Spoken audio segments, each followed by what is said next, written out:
Well, good afternoon and welcome to today's broadcast of South Region Baseball here on GoArgos.com. I'm Murphy Powell. Glad to have you along with us for the second game of the day, Game 5 of the weekend. This one between Tampa and Lee. A winner's bracket game. Both of these teams won their first games of the weekend yesterday. Tampa 7-6 over Delta State in our opener, then Lee 4-1 against Alabama Huntsville and in the 3 p.m. game then. Take a quick look at the lineups. First for Lee, Thomas Cesaro, Dylan Standifer, Alan Smith, then Ryan Beamish, Colton Yeager, Brandon Daniels, Landon Silver, Riley Black, and Joshua Perez round out the lineup. Pitcher for the Flames will be Alex Harper Cook, as Cesaro grounds this one to Christian Flint over first in time for first out of the inning.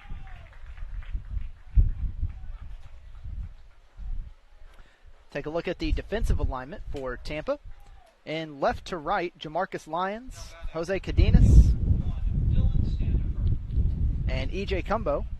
From third over to first, Drew Earhart, Christian Flint, J.D. Urso, Sam Freitas.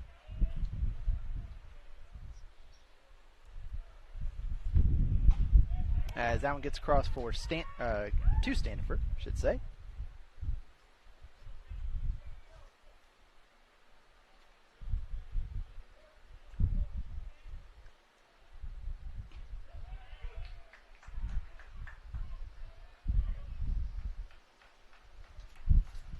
Braden Nelson on the mound for the Spartans in this one. Take a look at Nelson's season so far. As that one misses outside to Standifer.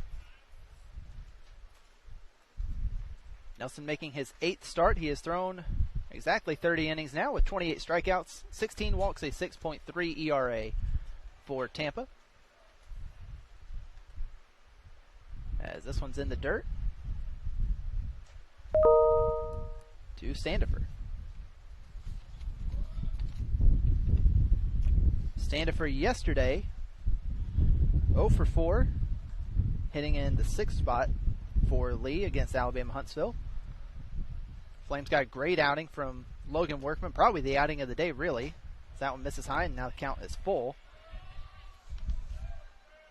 Workman for the Flames went 8+ innings, struck out 9, walked 3, allowed just 4 hits and 1 run. And Andy Rivera came in and closed out the 9th for Lee. Give them the win. There's a strikeout for Nelson. And pretty quick 2 away for Lee here in the first. Now batting third baseman, number 3, Alan Smith. Very challenging Lee lineup to face for Nelson today. Alan Smith, team's leading hitter, batting .387, 17 doubles, 6 homers, 43 RBIs. Slugging a tick over 600 as that one gets across for Nelson.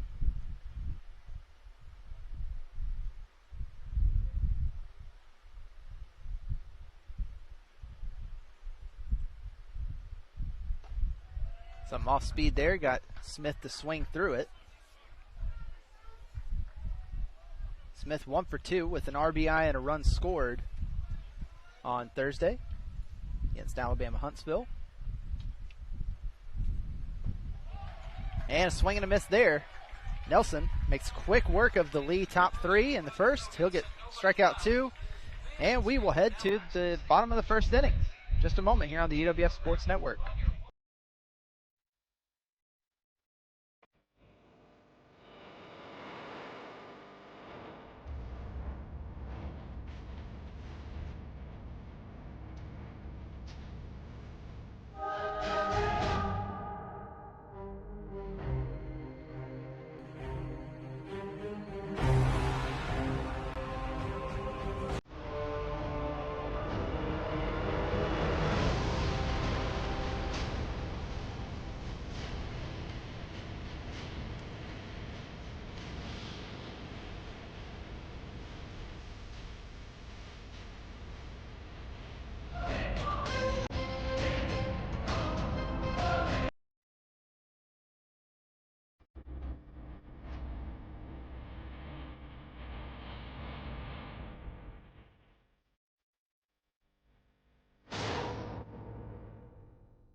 Bottom of the first inning coming up here in Pensacola. Take a look at the Tampa lineup as we're in the bottom of the first. Jose Cadenas will lead off, followed by E.J. Cumbo, Drew Earhart, and Jamarcus Lyons. Sam Freitas, Nick Durr, J.D. Urso, Josh Ruley, and Christian Flint rounding out the lineup. And they will be facing Alex Harper Cook. Harper Cook making his 10th start of the year. He has struck out 41 in 45 innings. A 4.6 ERA and a 4-2 record for Harper Cook, the lefty. Center fielder number 6, Jose Cadenas. Harper Cook listed at 6'3", 185, a senior from Maryville, Tennessee. Transfer from the University of Tennessee.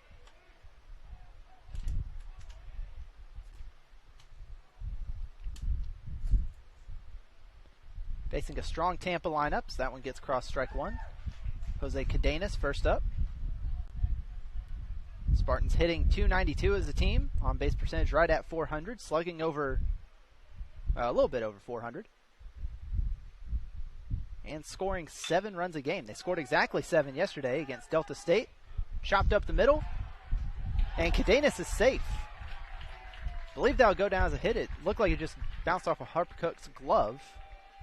So an infield single for Jose Cadenas.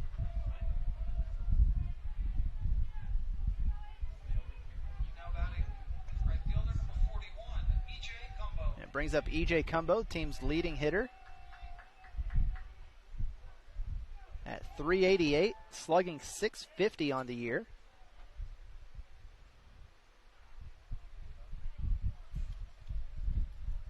Two for 4 with 3 runs scored and a walk yesterday.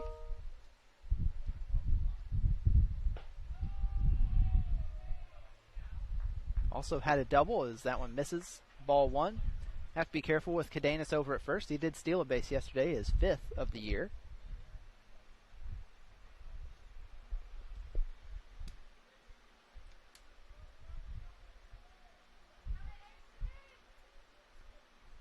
Tampa 17-4 on the year.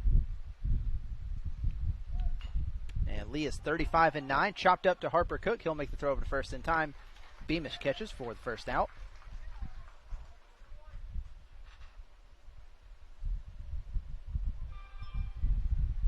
And Cadenas up to second. Number 2, Drew Earhart. Bring up Drew Earhart.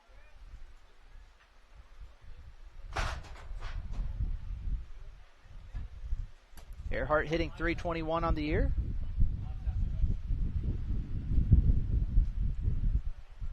Five doubles and a triple for Earhart, the junior. And that one gets across for Harper Cook, strike one. Had a good weekend of baseball so far. 3 really good games yesterday. Again, Tampa beat Delta State in the opener on Thursday morning, 7-6. Then Lee won 4-1, and really was even closer than that. It felt like anyway. Then West Florida took the nightcap 6-3 over Shorter. And in our first game of today, Alabama Huntsville took a 7-2 win. Pick back to second. Oh, Cadenas is off, and he is tagged. Wow, what a play from Thomas Cesaro.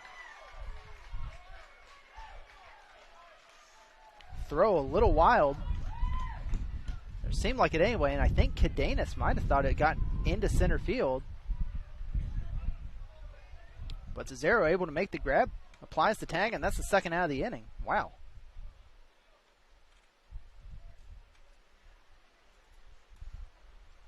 Oh, 1 from Harper Cook here. Misses inside to Earhart, evens it up.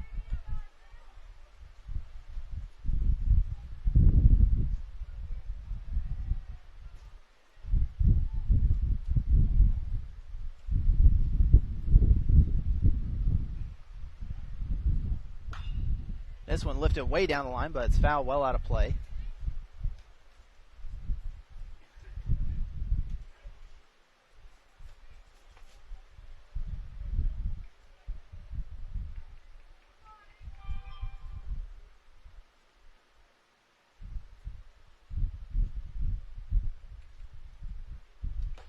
And a swing and a miss. Harper Cook gets out of it after the leadoff single from Cadenas. He gets a strikeout to end the first. We'll head to the second. Be back in just a moment with more South Region Baseball here on GoArgos.com. Hi, I'm Mark Emmert, president of the NCAA. At the NCAA, we know that readers become leaders. While the young men and women who play college sports may be tremendous athletes, each and every one of them is also a student pursuing a college degree. As a parent, you're your child's first and most important teacher. Encourage your kids to read daily. Start the habit early by reading with them when they're young. Then have them read to you for about 30 minutes a day when they get a little bit older. Reading prepares children for lifelong opportunity and allows them to create great mysteries and stories and explore the world through their own mind. Very few student athletes will go on to play sports professionally, which is why their education is so important. What they learn through reading and through the classroom prepares them for life after sports. So pick up a book and help set your kids on the path to opportunity.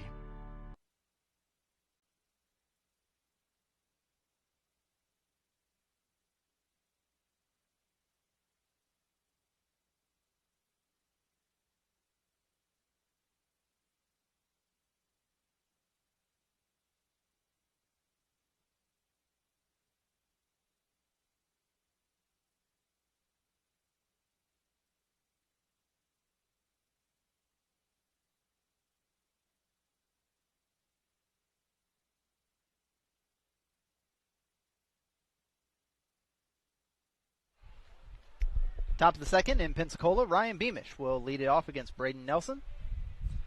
Easy 1-2-3 inning for Nelson in the first. He struck out 2.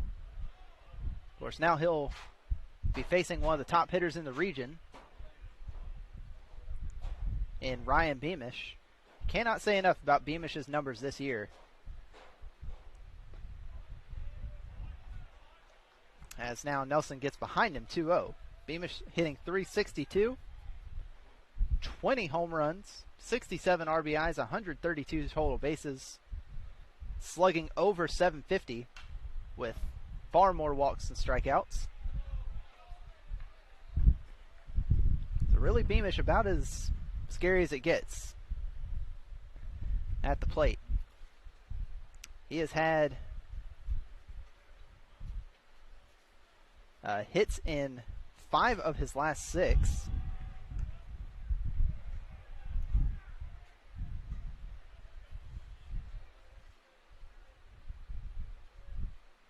Couple of multi-hit games in the postseason already against Auburn, Montgomery, and Valdosta State. In the GSC tournament, he'll draw a walk to start the first inning. And I think I mentioned yesterday as well, in these games, there are a lot of things that Ryan Beamish could do to you that are worse than a walk. So, not the worst guy to walk.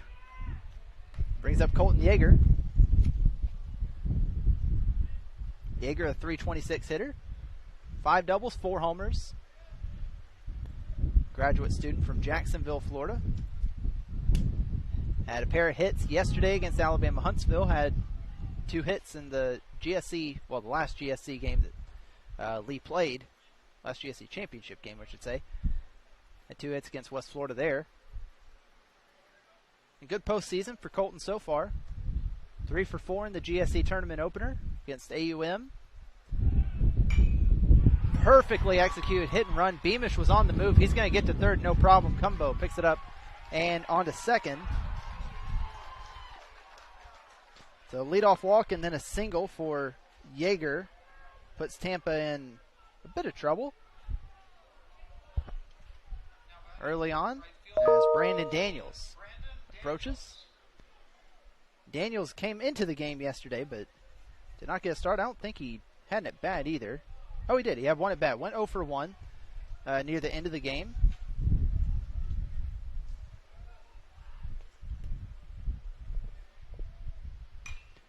Lifts this one. It's going to be foul. I think way out of play, though. And it is. Daniels making his 18th start of the year. 5 doubles, 3 homers for him. He is batting .292. Slugging over .500. Pretty common theme with this Lee team. They have hit for a good deal of power this year. 59 home runs in 44 games.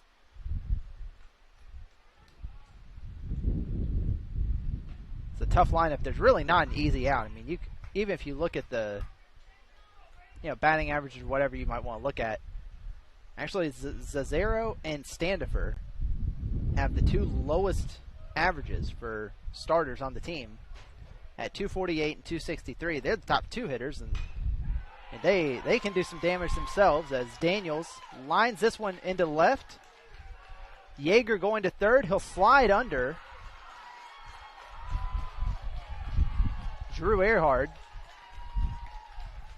It's an RBI single for Brandon Daniels. That'll get the scoring started. Now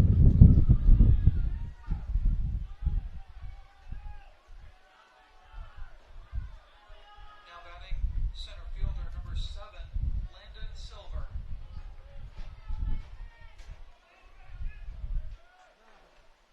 So Daniels, that RBI single. He ends up at second, advances on the throw. Some good hustle from Colton Yeager gets him to third with nobody out in the top of the second.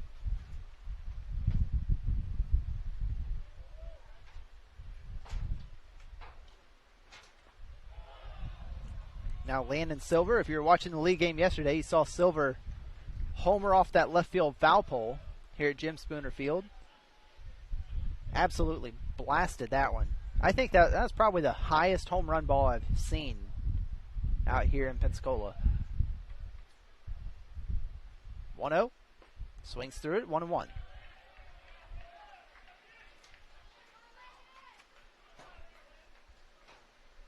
Entering this weekend, Tampa had not played since May 1st.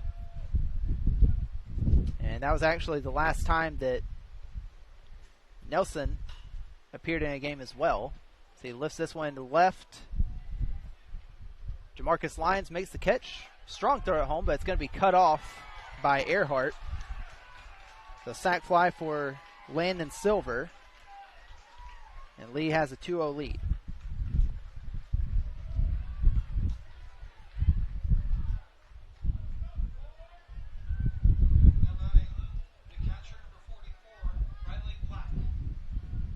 First out of the inning, and Brandon Daniels still out there at second for Riley Black. You gotta be real careful with Riley Black. See, I remember it was at the GSC tournament up in Oxford, Alabama, and I believe that last weekend of the regular season when Lee came here, he hit home runs against West Florida in each of those games. I'm going to double check. I want to double check that. Yeah, he did. I remember the one in Oxford went opposite field, so over the left field fence. He absolutely crushed it. And I'm pretty sure he did the same thing here. He got a little bit of a short porch in left field here at Jim Spooner Field. But he got into that one too. He'll swing through that one, so too.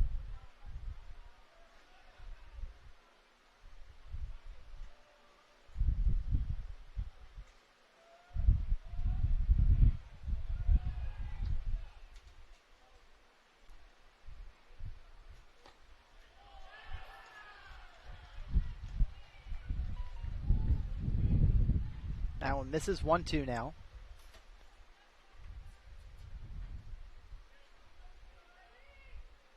Nelson's had some pretty solid outings this year for Tampa. Shut down Florida Tech on March 20th, went 7 innings. And did not allow a run as that one pops out of the glove for Josh Ruley. That gets Daniels over to third on the pass ball.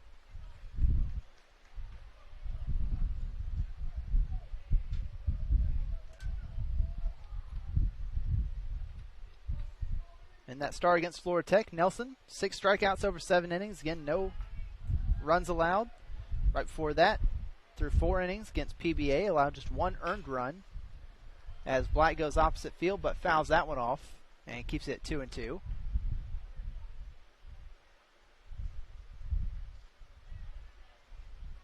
Went 5 1/3 against St. Leo at the end of April.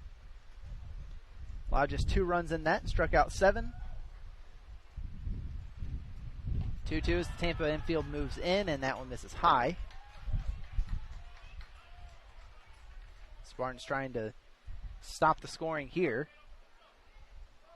After Black will be Joshua Perez.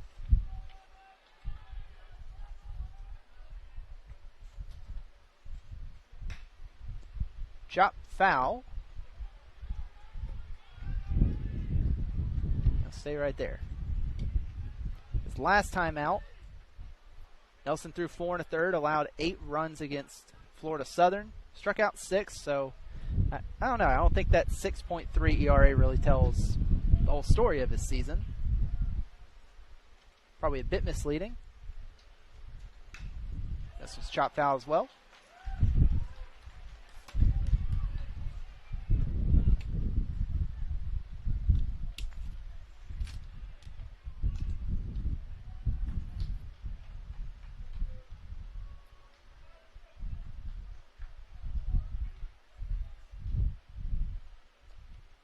Two on the way from Nelson, and misses high. Black draws a walk. So 1st and 3rd now, 2 away. Or sorry, 1 away, excuse me. Brings up Joshua Perez, and we're going to have a meeting at the mound.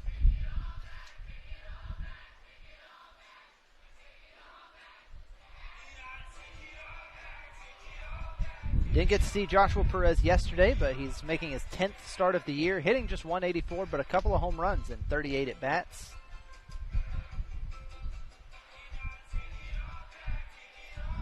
Went 0 for 1 against Delta State in the GSE tournament a couple weeks ago.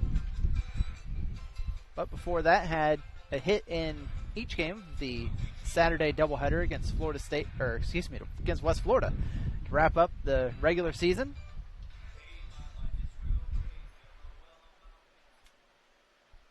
Actually had both of his home runs came in those games against West Florida. Now batting, designated hitter number 17, Josh Perez. I think Joshua Perez likes hitting here at the Spoon. Again, game 2 of the day, game 5 of the weekend for us. Here at Jim Spooner Field on the campus of the University of West Florida.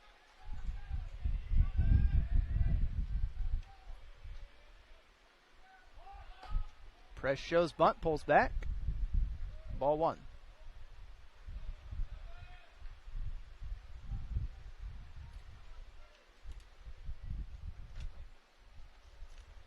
Lee with a 35-9 record this season, making their first appearance in the NCAA tournament, just like Shorter was. Shorter knocked out earlier this morning, as Nelson misses low there. Really, for the majority of the year, Lee's been one of the better teams in the country. Even at 35-9, yeah, figure they're, 3-5 over their last 8 games. Came here on April 30th and May 1st, got swept by West Florida, then went 2-2 at the GSC Championship, and then picked up the win against Alabama Huntsville yesterday. 2-0 to Perez, not showing bunt this time, but takes, and that one misses outside. Nelson misses wide.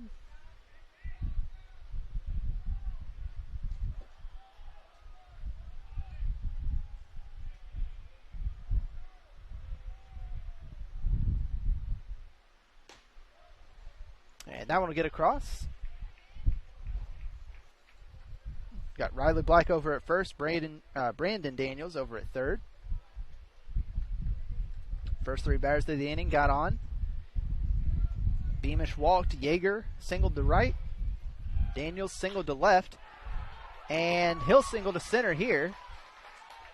Throw to third from Cadenas, not in time, as Riley Black advances from first to third. On a liner out there to center field from Joshua Perez.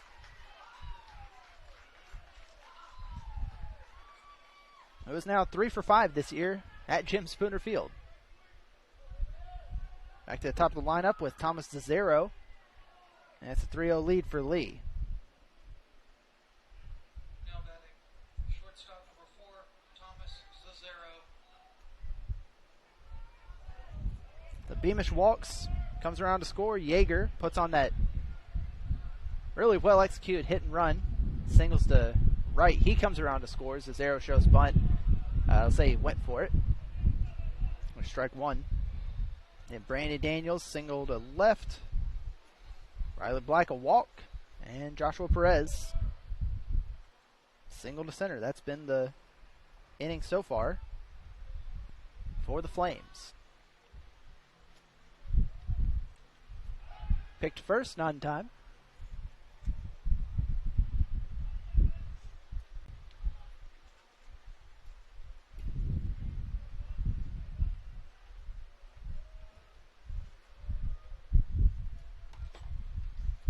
A 1.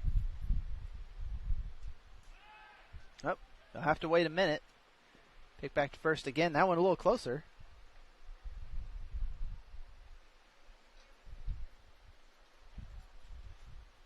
Zazero, his first time up, grounded out to short.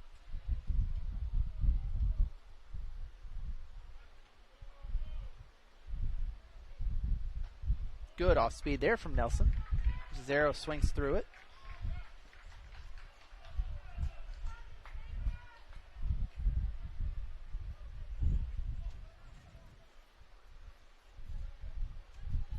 Zazero has started 44 of 45 games for the Flames this year.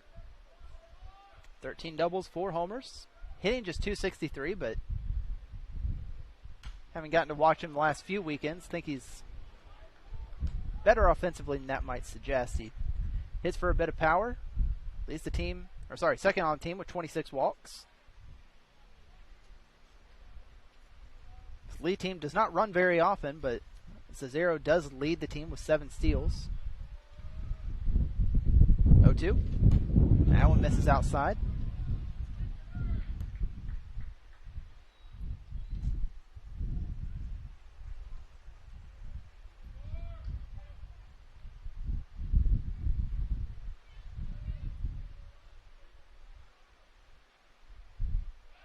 Oh, pick over to first. Think he just about got Perez leaning the wrong way. Not sure Perez would be going right now, but yeah, looked like he jumped towards second base a little bit that time. Have to keep an eye there. Pitch on the way from Nelson. This one lifted into left. It's going back. Will the wind cut it down? That's a home run for Thomas Zazero. His 5th of the year.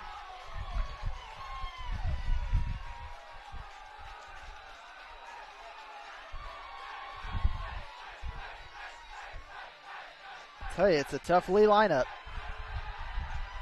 Really not an easy out.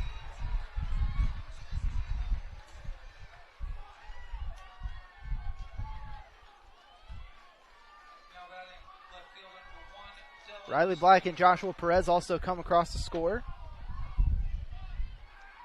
It is a 6-0 lead for the Flames, and Joe Urso is making a pitching change here. We'll take a short break and meet our new hurler in just a minute when we return here on the UWF Sports Network.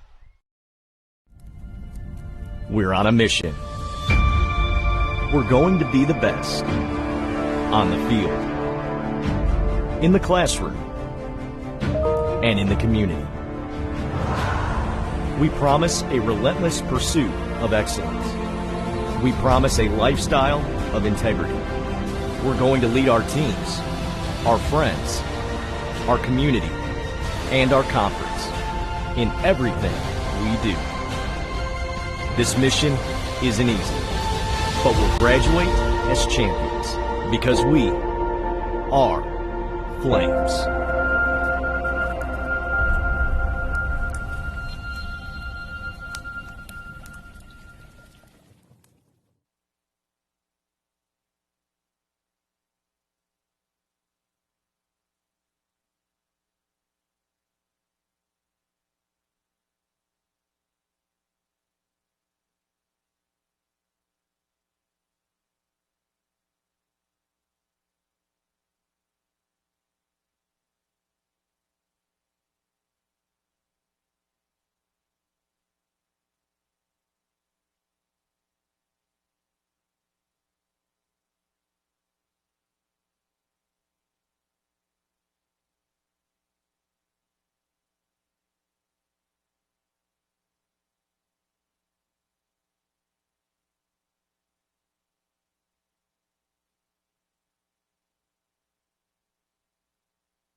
Well, still on top of the second here in Pensacola. We've got a new pitcher for Tampa. On the bump, it's number 33, Dalton Ross. Ross, a junior from Statesboro, Georgia. 6'3", 215. Making his 6th appearance of the year, a 1-0 record. He's thrown just 4 2/3 innings, but struck out 6. Has a 1.93 ERA for Tampa.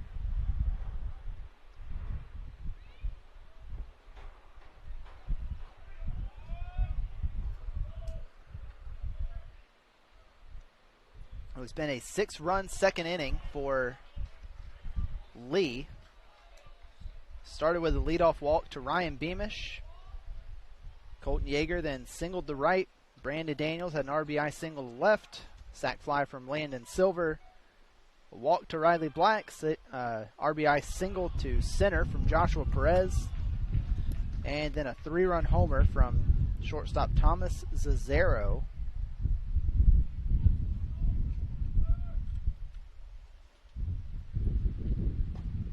And that chased out starter Braden Nelson. Nelson went 1 1/3, 6 runs allowed, 4 hits, 2 strikeouts, no walks.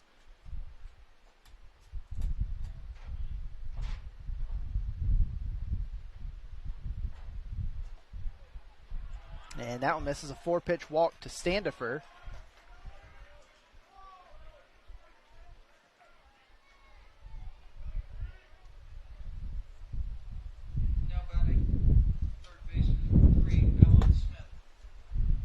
And brings up Alan Smith, so you're back to the heart of the order for Lee.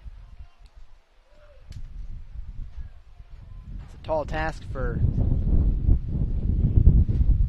Ross to be given here. Alan Smith again hitting .387 coming into this game.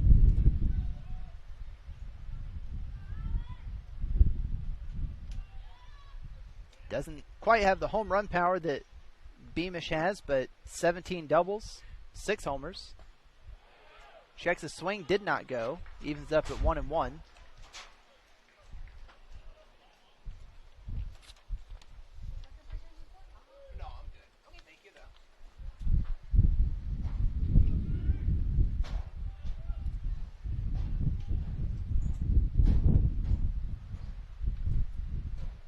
Ross delivers 1-1.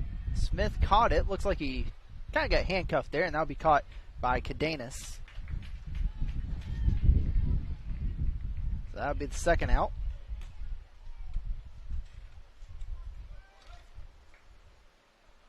Now batting, first baseman number 28, Ryan Beamish. And it brings up Beamish again, who again led off the inning with a walk.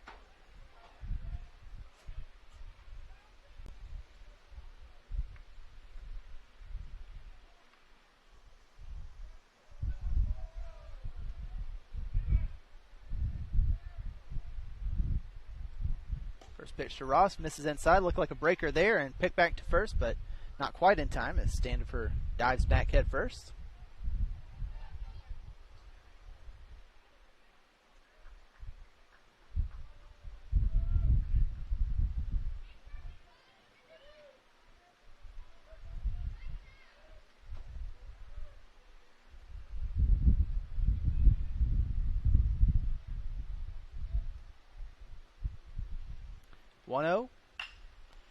Beamish lines it, but well foul. And just puts it at 1-1.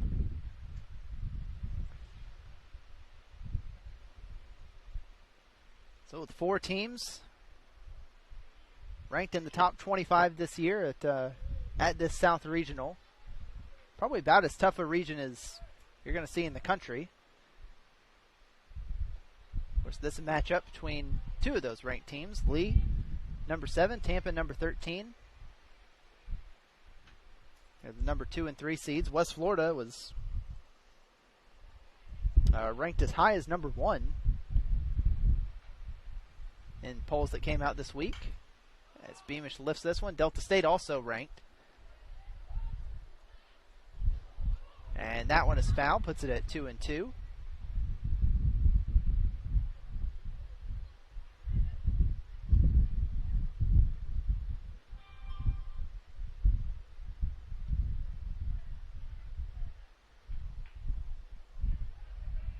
Beamish, good 2-out hitter, batting .406 with 2 outs this season. Not real surprising to find out with the guy who has 20 home runs, but pretty clutch too. Hits a little better with runners on. Hits this one pretty deep down the right field line. It's going to drop foul though. That didn't carry as much as I thought it did. 2-2, still the count. 6 runs on 4 hits through just about first 2 innings for Lee. No runs, 1 hit through the bottom of the first for Tampa.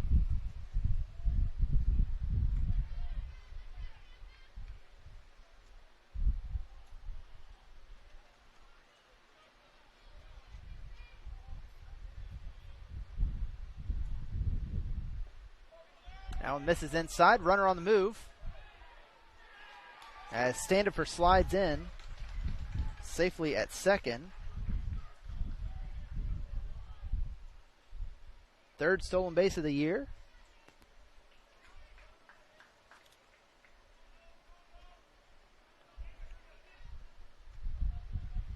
It's now a runner in scoring position for Beamish, with full count and 2 away. Again, a big inning for Lee here in the second. Dalton Ross trying to get out of it before any more damage is done.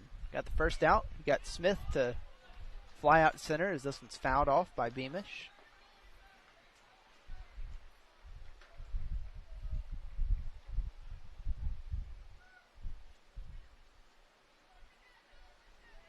Everybody in this Lee lineup has at least 2 homers.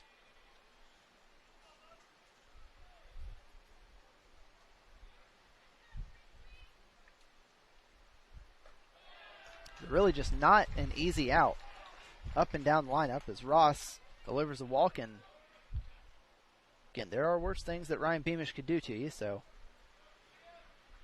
walk isn't all that bad. Brings up Colton Yeager. Again, Yeager singled through the right side, had that hit and run put on earlier in the inning.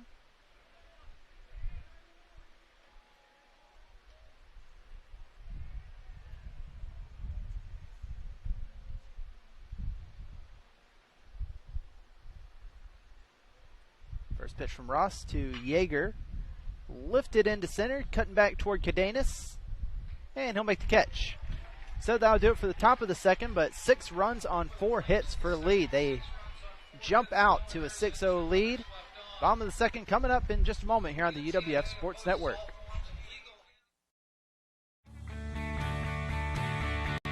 This is the University of Tampa.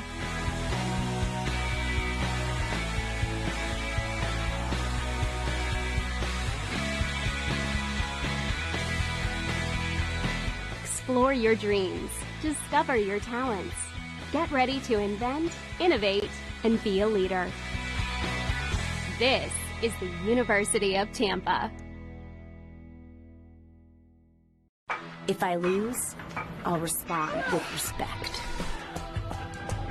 If I win, I'll back it up with humility. If I fail, I'll rise up with honor. It's tough for us to put it all on the line. Don't undo my hard work with poor sportsmanship. Respect. It's the name of the game.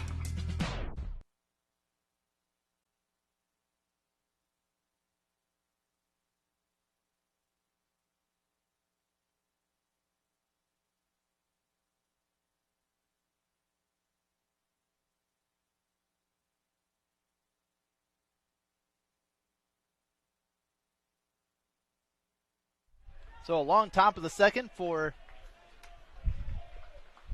Lee. They score 6 runs on 4 hits. A lot of resting for Alex Harper-Cook.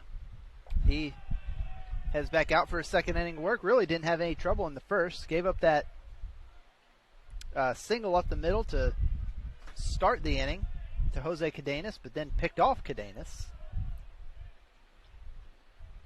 at second. Struck out Drew Earhart to end the inning. That one bounces.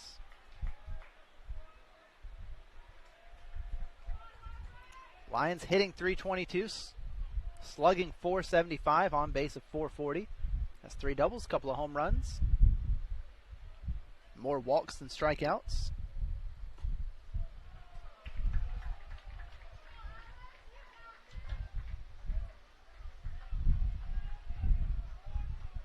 I'll tell you, Jamarcus Lyons, transfer from Central Florida, he is a tank. 5'8", 220. And that 220, I am pretty confident, is all muscle. He is just built like a linebacker, man. He's big. A lot of these Tampa guys are. They're an athletic team. You can see it when they walk off the bus. Brings up Sam Freitas, senior from Lawrenceville, Georgia. A leadoff walk to Lions there.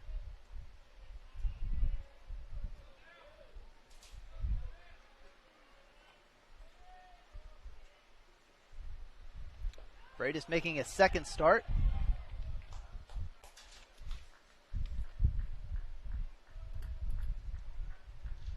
Pinch hit in yesterday's game and played first base after that. Went 0 for 1.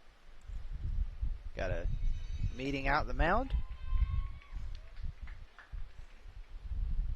And don't forget, we've got our nightcap coming up in a little while too. 7 o'clock start for West Florida and Delta State.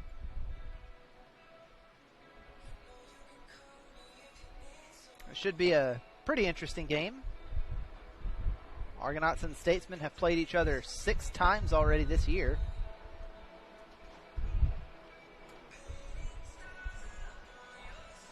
Including last week right here at Jim Spooner Field in the GSC Championship Series.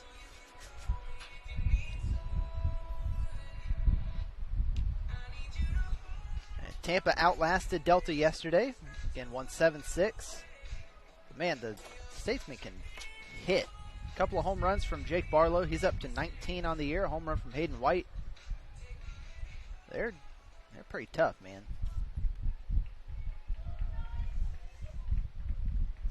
But Tampa outlasted them. Scored a run in the first, 2 in the third, and then a run in the 5th, 6th, 7th, and 8th innings.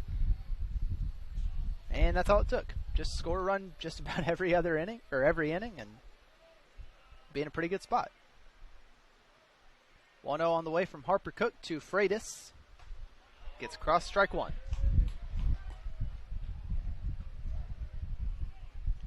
Again, Alex Harper Cook came into this game with a 4-2 record, a 4.6 ERA for the season, making his 10th start. Struck out 41 over 45 innings.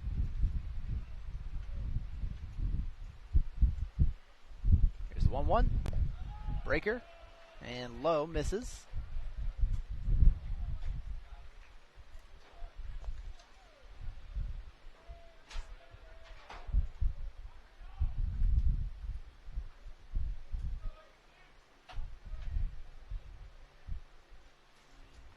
Two-one. Also in the dirt, gets away from Riley Black, and Lions will move up to second.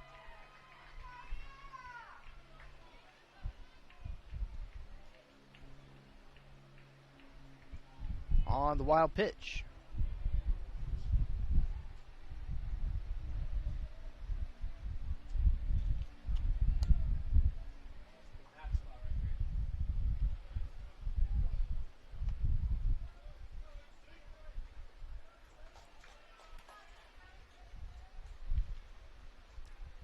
Three-one, and that's a walk. So Freitas will head to first. That puts 2 on for Nick Durr, the designated hitter today. Durr with a couple of doubles, batting .211, but good plate discipline. He's walked 10 times, on base of .385. So after that 6-run top of the second, Alex Harper Cook and the Flames have found themselves in a little bit of trouble here to start the bottom half. Breaking ball, misses wide. You see somebody warming up, or just throwing around a little bit in the Lee bullpen. Can't quite get a number.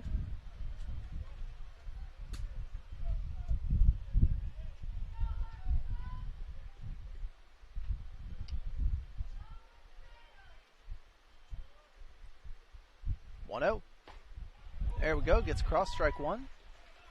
So Harper Cook finds the zone here.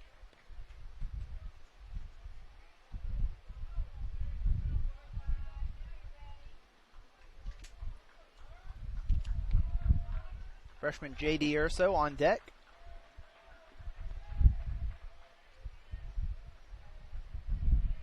See him in just a moment. 1-1.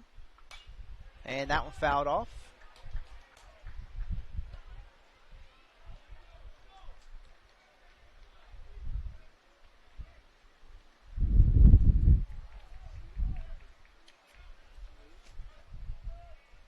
Durr also pinch hit yesterday, went 0 for 1 in his one trip to the plate. Saw a lot of players on this Tampa team yesterday. 1-2. In the dirt, blocked up by Black, and runners will stay put as it evens up to 2-2.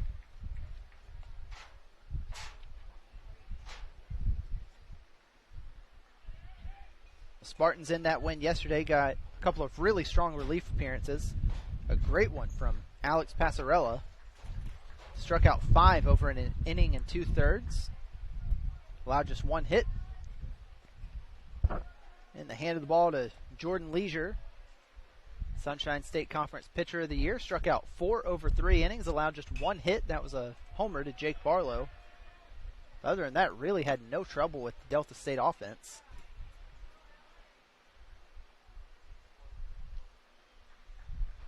As this one from Durr is fouled off.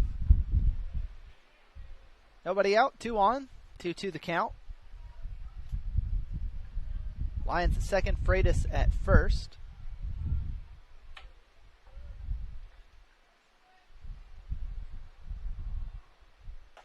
And a swing and a miss. So that will be the first out of the inning. Second strikeout of the day for Alex Harper Cook.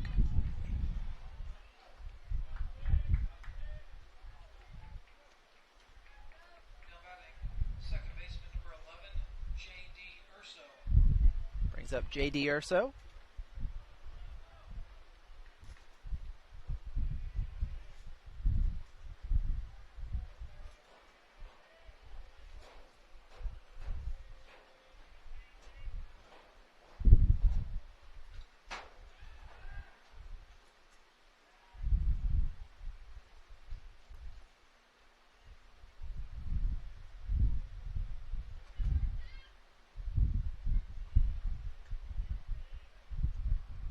One for 4 yesterday with an RBI and a run scored. Had a couple of hits in that May 1st doubleheader against Florida Southern. Breaking ball gets across for strike 1.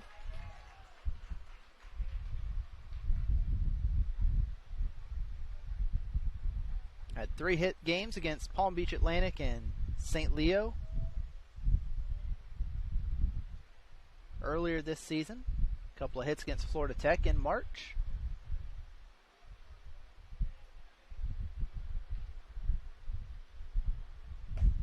Swings through it, 0-2 now.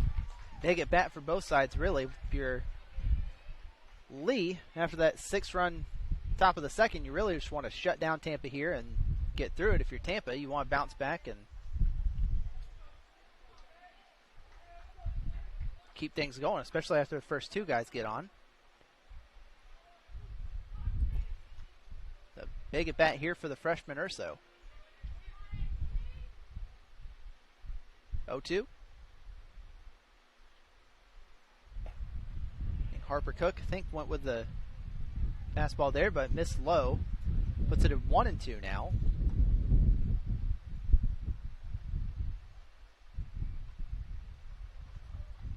Urso hitting .310 on the year, hitting over 300 with runners on. He's got 5 doubles, a triple. Lines this one to left. It's going to drop, and Lions will be held up at third, so the bases are loaded now for Josh Ruley. Solid contact from Urso there to load him up. Now batting the catcher, number 18, Josh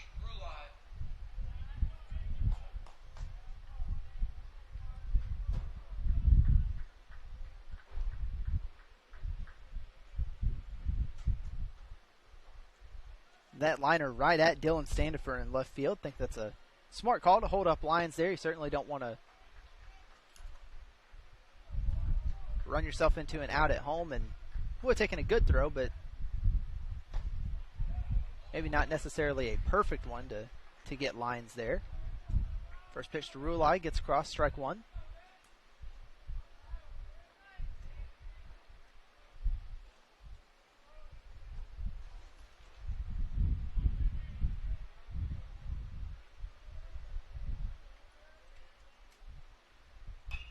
And this one fouled off. So he's quickly behind 0-2. Tampa did a good job, or has done a good job so far, bouncing back after that 6-run top of the second from Lee. Started with a Jamarcus Lyons walk, then Sam Freitas drew a walk. Urso loaded the bases with that sharp single to left. Now Alex Harper Cook trying to get out of it. Misses that one high and away, ball one.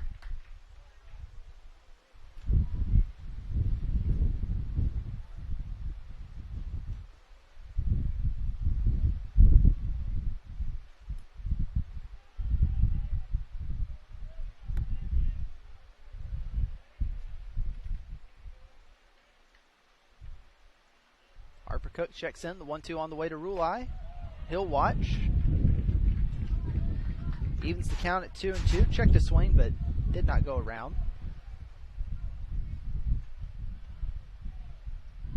Rulai hitting .276.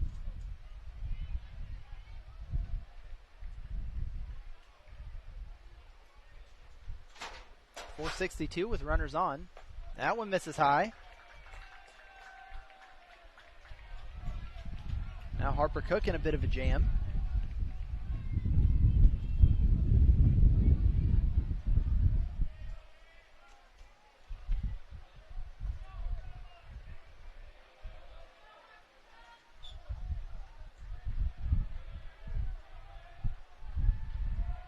Payoff pitch. Fouled and not caught. Behind the plate by Riley Black. Looked like Black got a glove on it, but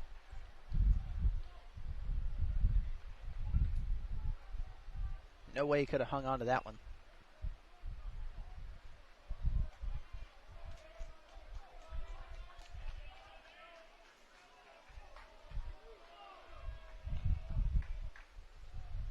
Shortstop Christian Flint on deck. Think this is going to get in a run. Gonna have a shot at it anyway. Caught in center. And the throw to third is cut off by Yeager. So first run of the day comes across for Tampa on the sac fly from Josh Rulai.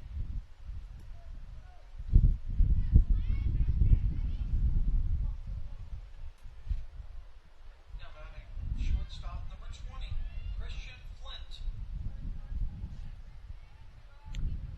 Runners at first and third now as Freitas gets over on the sac fly there. Brings up Christian Flint. Of course, if you're Tampa, you want to score more runs in this inning. Of course, like to keep it going, but really that one run, I think, helps a lot. After that big top of the second, it's nice to get on the board and get at least a little something going. First pitch misses to Flint.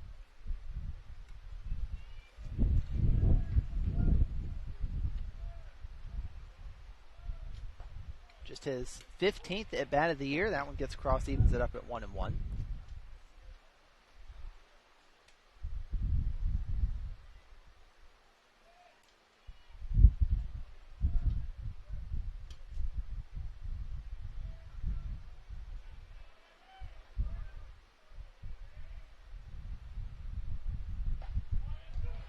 Like something off speed there from Harper Cook. That'll get across. Now 1-2.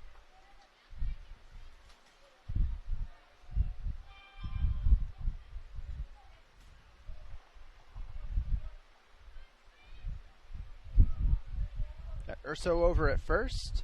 Freitas at third, and foul ball there.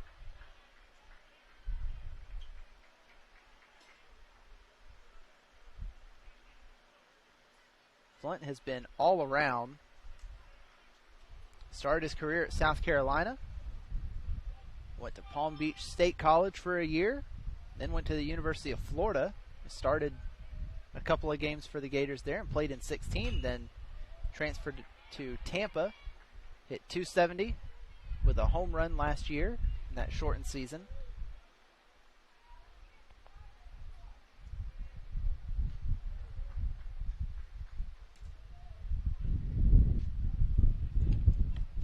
Making his 5th start of the year today. 1-2 on the way from Harper Cook. Fouled off again. Flint putting together a good at bat, battling up there.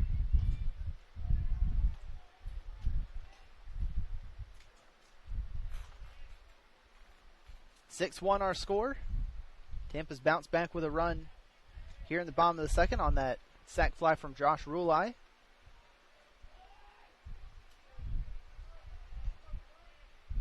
(1-2). Breaker misses high.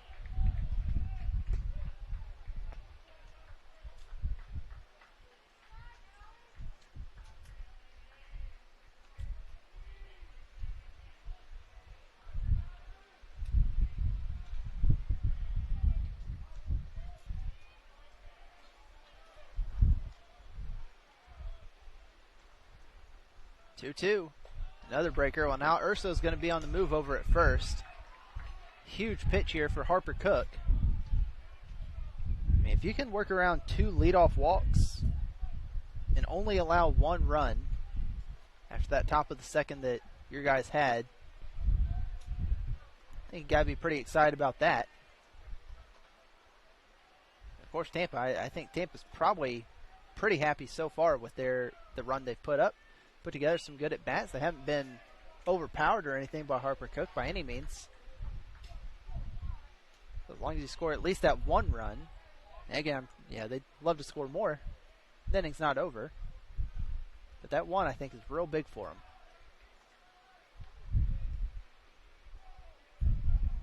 Keep you in it. Here's the 3-2. Urso will be on the move. Fouled off again by Christian Flint.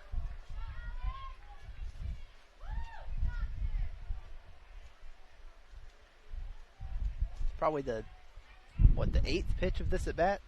I had not been counting.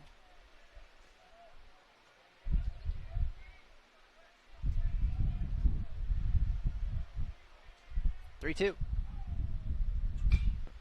Fouled off again. This is the 34th pitch of the inning for Alex Harper Cook. And Tampa really making him work.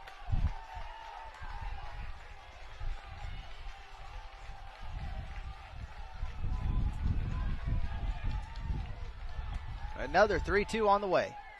Misses high. Great at bat from Christian Flint to draw the walk, load the bases again, get back to the top of the order with Jose Cadenas. So Freitas at third, Urso at second, Flint at first for the leadoff man.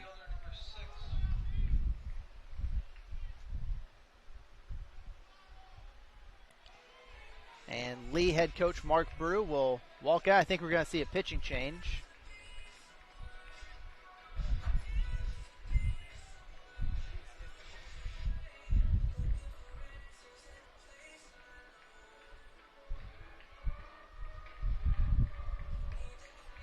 We will. So we'll take a short break and be back in just a moment on the UWF Sports Network with the bottom of the second inning. Dear college sports, there's light at the end of the tunnel. A return to normal and all we love about sports. You've instilled resilience, focus, and selflessness in us. We've put those lessons to work. We've found strength and unity in each other. You continue to take us places we never imagined. You bring out the best in us. So when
New hurler alert here in Pensacola. Alan Rickman takes the mound for Lee. And he does not have an easy task ahead of him. 2 away, bottom of the second inning, but bases are loaded, and he's facing Tampa leadoff man Jose Cadenas.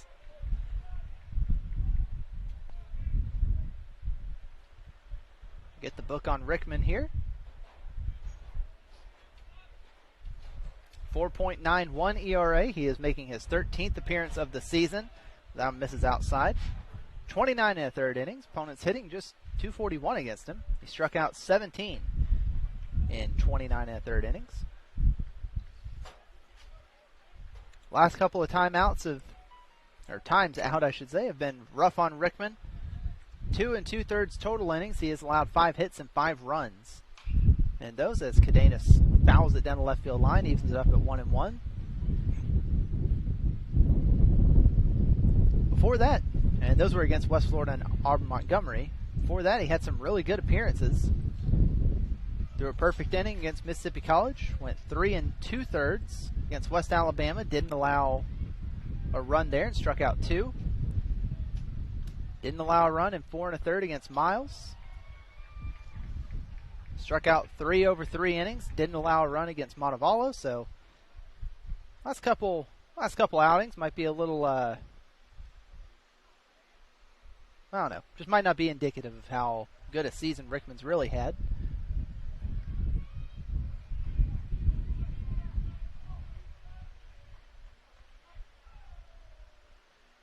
As that one catches the edge, puts it at 2-2 now to Cadenas. Again, bases loaded, 2 away.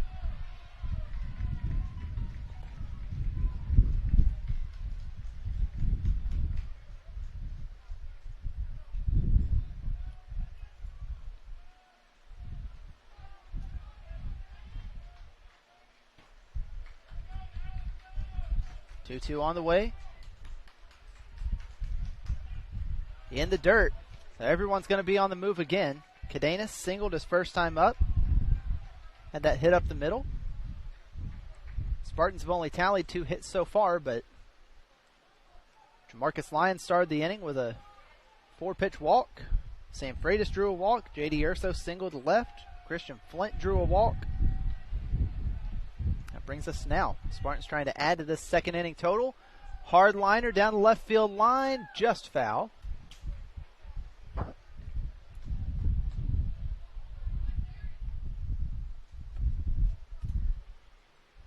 If Cadenas gets that one straightened out, it's a lot of trouble. Again, Lee had that big top of the second.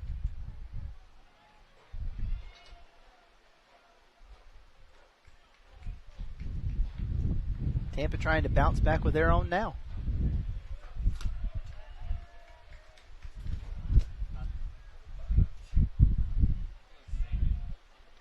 Payoff pitch on the way from Rickman. Watches, and it's a walk for Cadenas. Brings in Sam Freitas.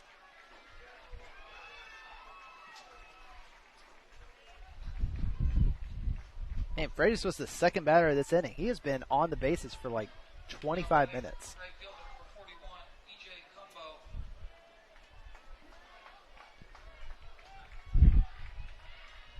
And big trouble here as E.J. Cumbo comes to the plate. Bases still loaded with 2 away for Tampa.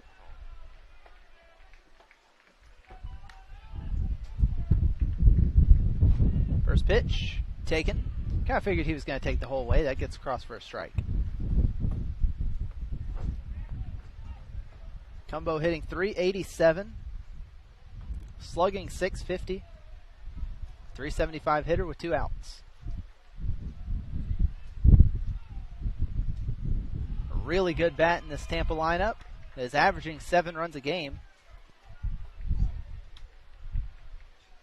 One of the best hitters in the Sunshine State Conference.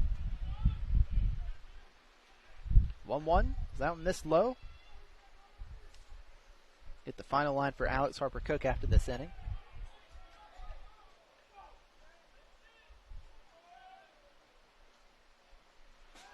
That one gets by, and everyone's going to stay where they are. Bounce right back to Riley Black. The backstop.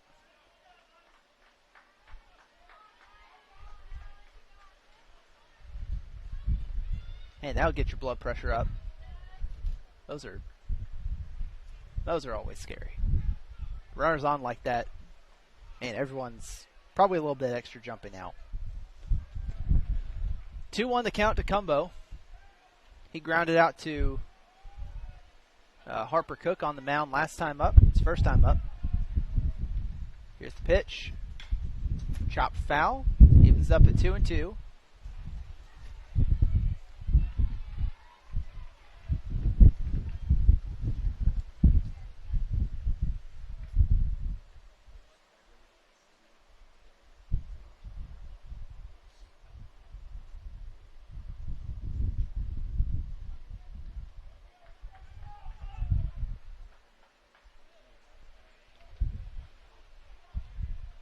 Six runs on 4 hits through 2 innings for Lee. 2 runs on 2 hits. And 4 walks for Tampa this inning. Pitch on the way to Cumbo. Lines this one into right. One's going to score. Another's going to come around. It's a 2-run game. 2-run single for E.J. Cumbo.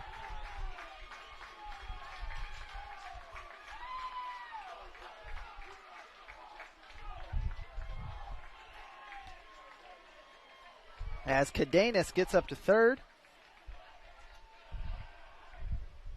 And Urso and Flint come around to score. Brings up Drew Earhart.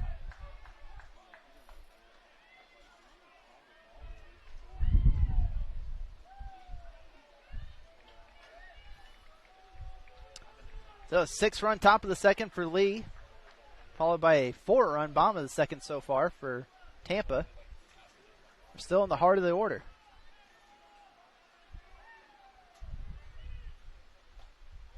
Earhart takes the first one, strike one. Struck out his first time against Alex Harper Cook in the first.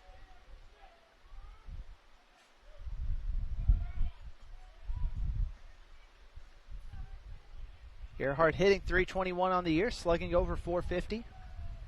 On base percentage right at .400.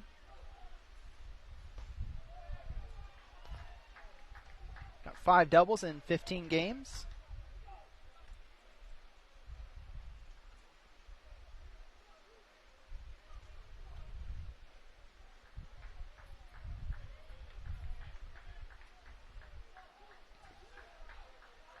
Got E.J. Cumbo over at first. Jose Cadenas at third. Breaker there from Rickman. Misses outside. 2-1 now.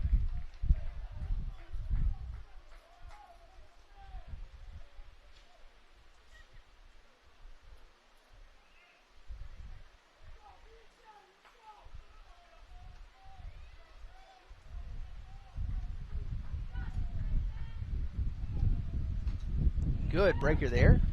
Fouled away. Looked like Earhart was a little off balance, so a good adjustment mid-pitch to foul it off. 2-2 the count, 2 outs here.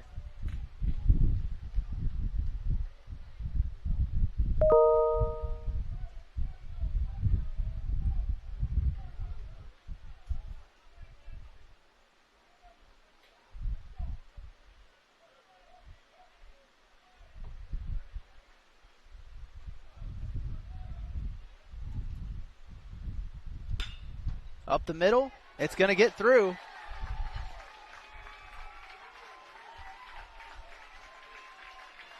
Cumbo to second. And Earhart with the RBI single.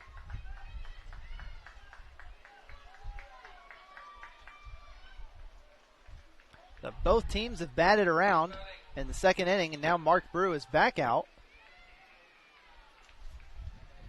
We might see another pitch and change real quick. Saw somebody else warm up for Lee.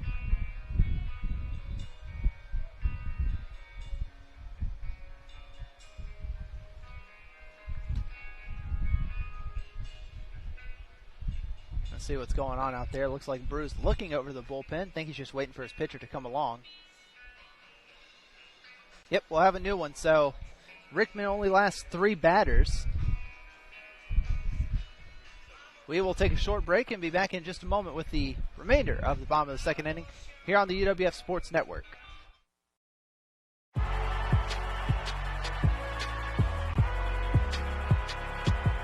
Number 32, Kyle Hornsby. Inside the 30. Touchdown. Michaela burns it. An incredible finish by Hall. The NCAA and its member schools offer nearly 500,000 college athletes a path to go pro in something other than sports. Learn more at ncaa.org. If I lose, I'll respond with respect. If I win, I'll back it up with humility. If I fail, I'll rise up with honor. It's tough for us to put it all on the line. Don't undo my hard work with poor sportsmanship. Respect. It's the name of the game.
Well, if you haven't tuned in the last 45 minutes, you've missed a lot, but we're still in the second inning.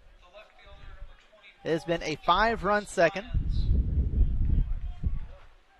for Tampa, following that 6-run top of the second for Lee, and Andrew Franklin is the new pitcher for the Flames. 20 1/3 innings for Franklin so far.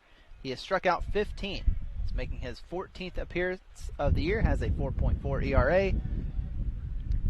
And he's facing Jamarcus Lyons. 2 runners on for Tampa. That one misses high. Lyons led off the inning. Drew a walk, advanced on a wild pitch, then came around to score on a sac fly from Josh Rulai.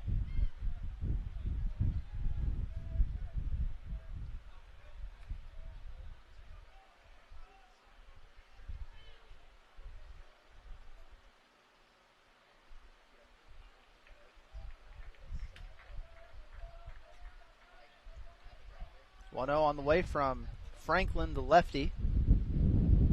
Breaking ball blocked up by Riley Black.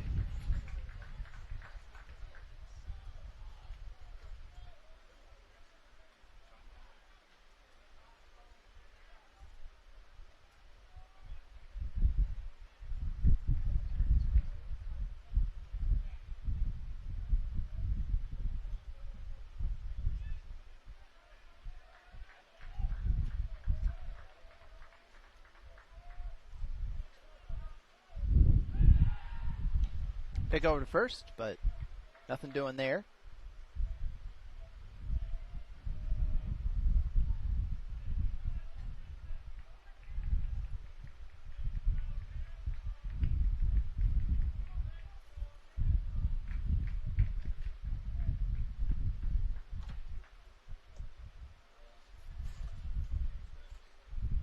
Franklin, the junior from Mount Juliet, Tennessee. Last appearance of the year was in the GSE tournament against West Florida. Now gets across for a strike. Franklin had quite an outing in that one, so if you were not around for yesterday's broadcast when we talked about it a little bit, or around for the GSE tournament, West Florida and Lee faced off May 9th, Oxford, Alabama. Played 3 innings. West Florida got way ahead with a 7-run third inning. Took a 9-3 lead, then had to delay the game a day. Came back on the 10th. Franklin didn't really start. I guess pitched in relief there as this one's fouled down the left field line and out of play. Zero runs into the fence. I think that kind of just knocked the breath out of him. This has been the most interesting inning of the tournament so far. Pretty comfortable saying that. Cesaro hops on back. Looks like he's all right.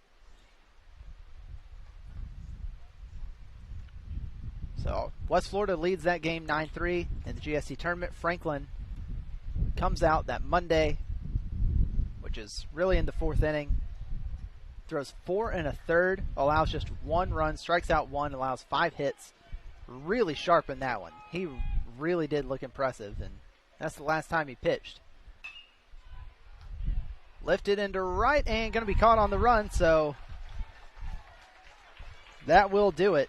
Man, what a second inning. 6 runs for Lee in the top half, 5 for Tampa, and the bottom, Lee leads at 6-5. We'll take a short break, be back with the South Regional here on UWF.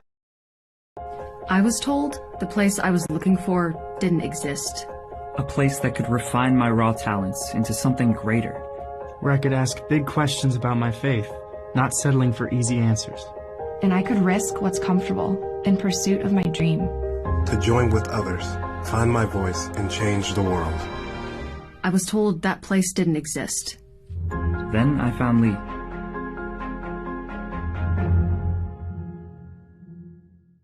Dear college sports. There's light at the end of the tunnel. A return to normal, and all we love about sports. You've instilled resilience, focus, and selflessness in us. We've put those lessons to work. We've found strength and unity in each other. You continue to take us places we never imagined. You bring out the best in us. So when we look forward, we see the light at the end of the tunnel. We see a better world for all of us. And for college sports.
A new pitcher for Tampa.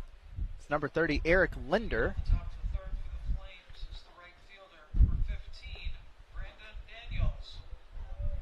He'll face Brandon Daniels to start the inning. Daniels singled to left, had an RBI in the second. Linder on the year, making his 8th appearance. He has thrown 35 innings, struck out 26, walked 15, a 2.06 ERA. For the sophomore Linder.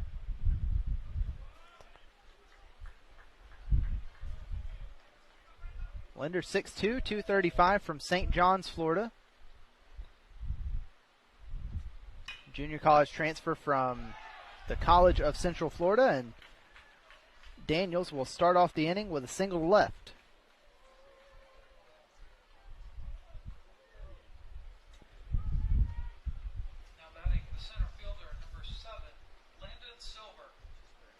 Linder went to Nice High School.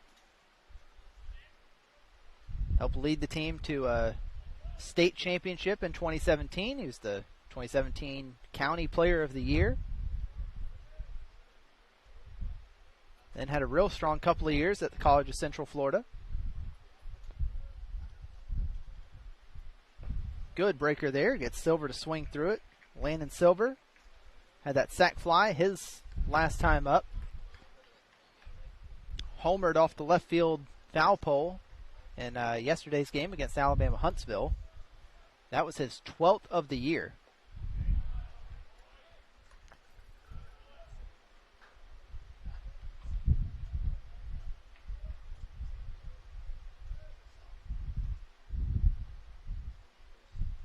Silver with 8 doubles, 2 triples, 12 homers. Third on the team with 43 RBIs from the 7th spot. Slugging well over 500.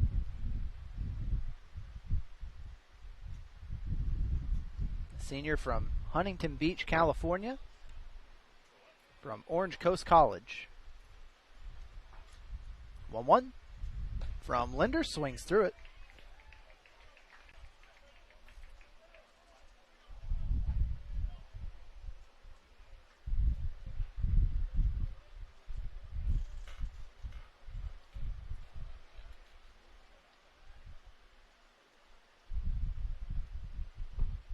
Checks his swing, went around though, and they'll get Silver on the strikeout. First out of the day for Eric Linder, and brings up Riley Black.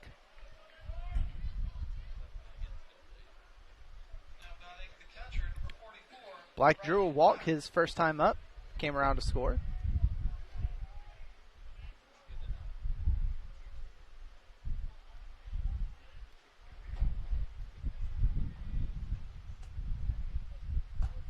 And that one misses high.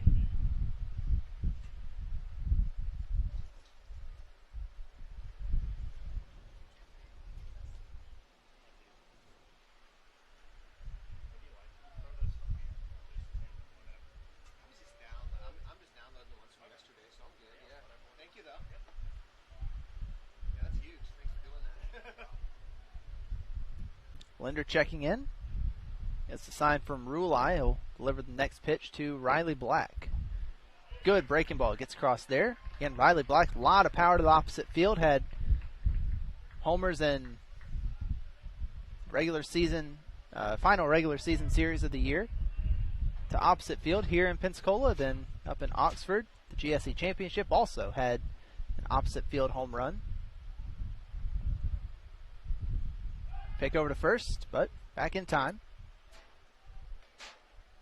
Black hitting .320 with runners on this year.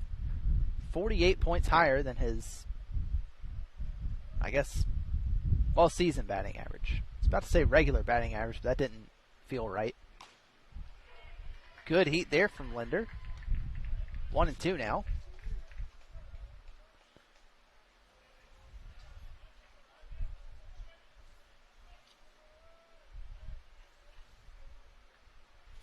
Black with 4 doubles, 3 triples, 3 homers this season. And again, in a really deep lineup for Lee. He's probably about as tough and out from the 8 spot as you'll see.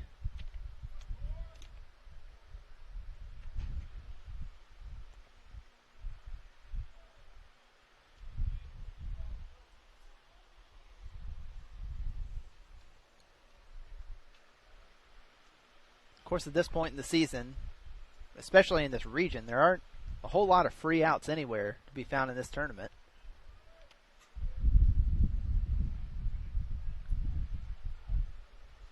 One and two the count. Linder checks in. Got one away and a runner over on first. Just inside to Black, evens it up at 2-2.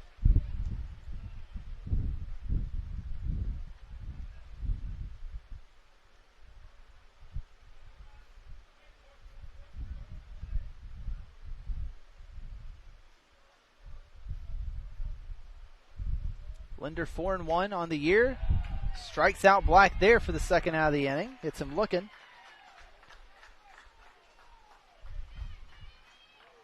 (4-1) on the year, making his 8th appearance. He had 6 starts in his first 7 appearances of the season. That one relief outing, he did earn the save.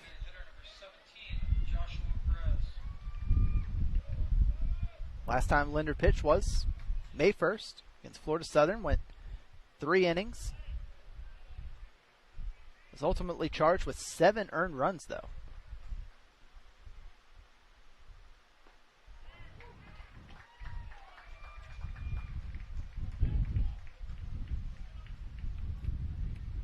man. Kind of like Nelson before him. Mentioned Nelson had better numbers than, or better season than his numbers might suggest. The 0-1 gets in the dirt here. It's blocked up, or it'll stay put.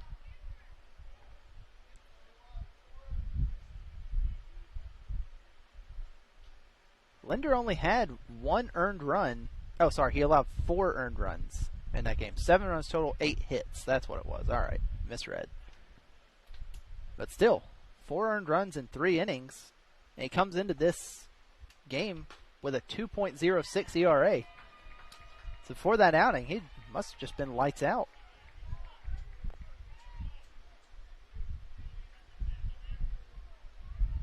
Not quite good enough at math to figure all that up right now, but you can see here he's had some pretty strong outings this season. Ball low, runner on the move. Daniels will be safe at second as the ball falls out of the glove of Christian Flint. And I think Daniels might have had that one stolen anyway. That was a pretty close play. That was bang, bang. Good throw down there from Rulai.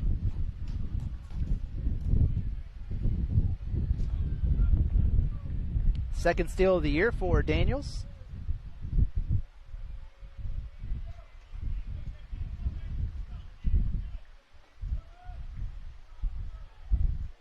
Now runner in scoring position for Riley Black. Or excuse me, for Joshua Perez. Now misses outside, counts full. Perez singled to center, had that RBI in the top of the second.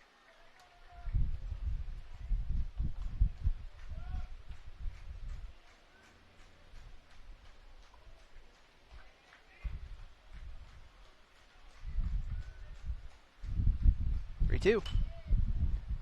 Lifted down the line. It's going to be foul and just out of reach for Earhart.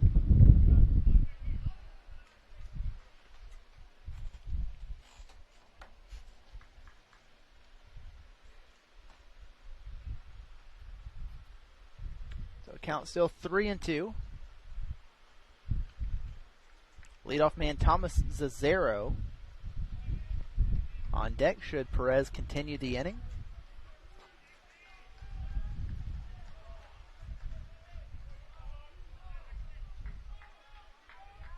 Linder with back-to-back strikeouts after that leadoff single to left from Daniels.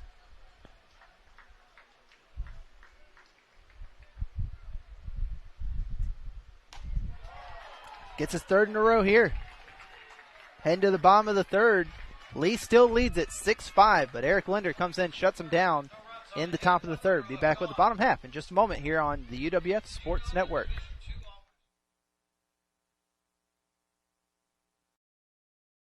I was told the place I was looking for didn't exist. A place that could refine my raw talents into something greater. Where I could ask big questions about my faith, not settling for easy answers. And I could risk what's comfortable in pursuit of my dream. To join with others, find my voice, and change the world. I was told that place didn't exist. Then I found Lee.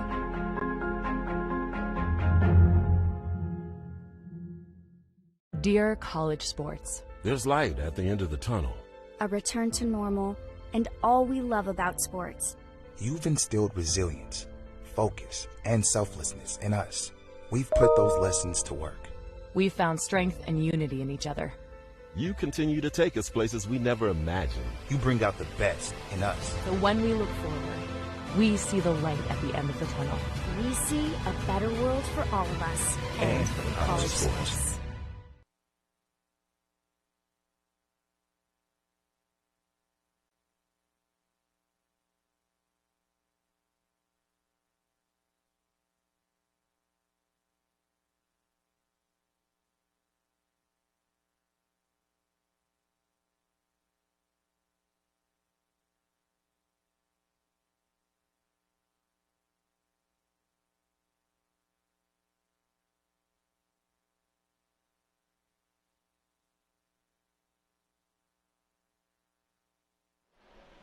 Sam Freitas first up for Tampa here in the bottom of the third. 6 runs on 5 hits for Lee so far. 5 runs on 4 hits for the Tampa Spartans.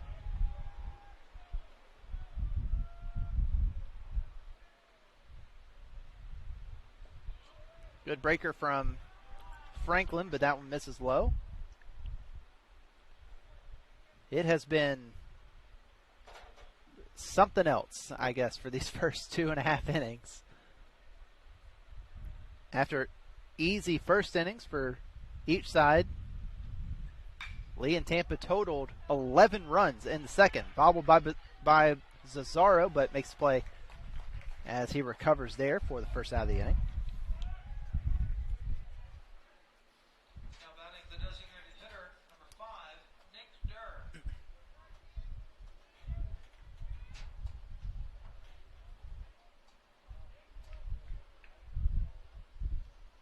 Brings up Nick Durr. Durr struck out his first time up.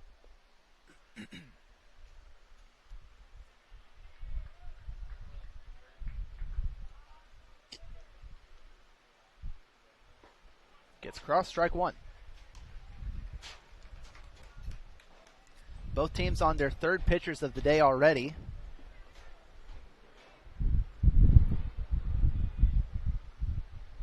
Braden Nelson got the start for Tampa, then thrown to Dalton Ross, and Eric Linder pitched a fairly easy top of the third. Alex Harper Cook got the start for Lee, then it was Alan Rickman and Andrew Franklin. Franklin wrapped up the third inning. Wrapped up the second inning, excuse me.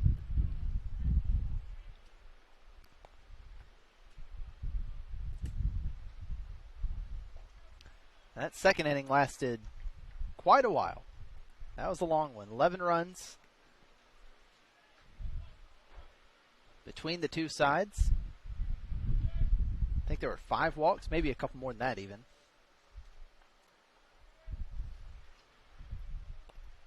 It was a busy inning is mostly my point. 1-2 on the way. And that one misses.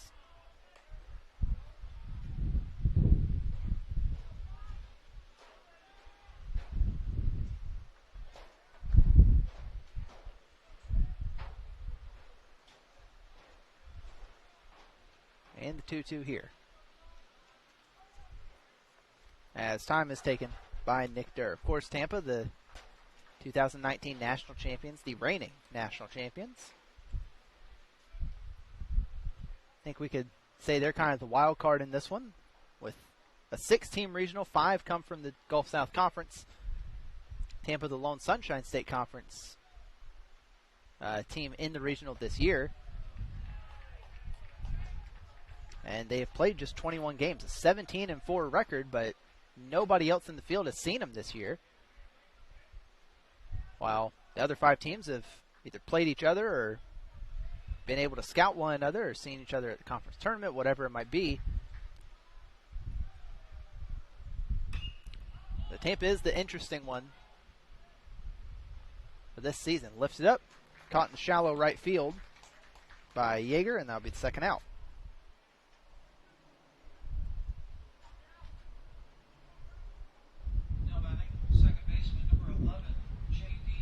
It brings up J.D. Urso.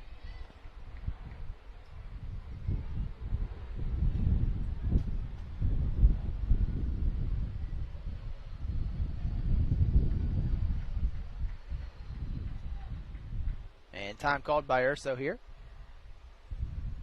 Of course, the other interesting bit, I guess, is Tampa has played 21 games, but they also had not played since May 1st, so easy to wonder if they were going to come out rusty or come out rested, and they seemed pretty rested yesterday. They came out looking all right against Delta State. Bats have really woken up again today after, really that top of the second inning, it looked like it could have been kind of a rough day for the Spartans, but they bounced back no problem. Scored 5 of their own in the bottom of the second.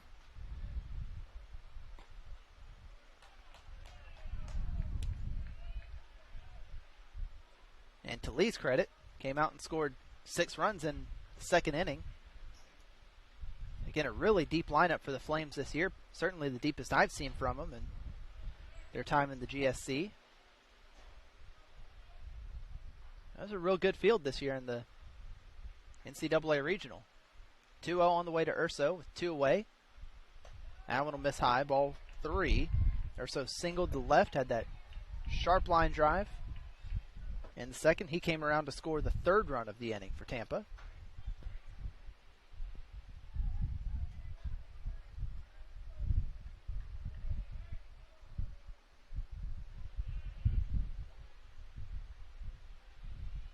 .3-0 on the way. Now one will get across for Franklin.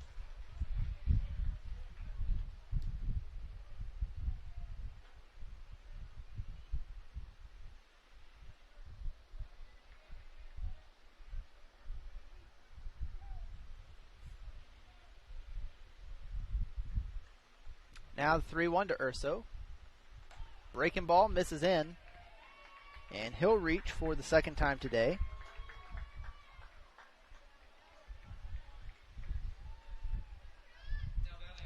Brings up Josh Rulai.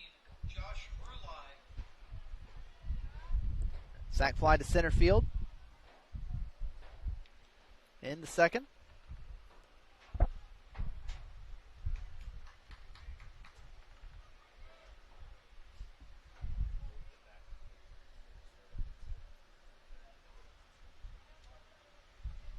Rulai, a sophomore.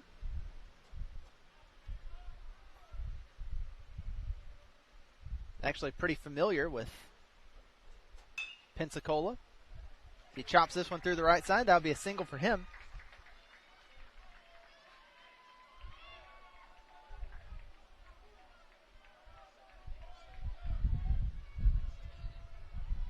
Rulai, the sophomore from Riverview, Florida, but came to Pensacola State. Played 48 games as a freshman for the Pirates. The sophomore played in 10 games but received a red shirt in 2019, then transferred to Tampa last season. Now in his second season with the Spartans.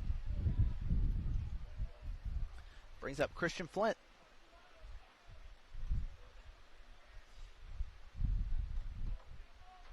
First pitch to Flint, gets across, strike one.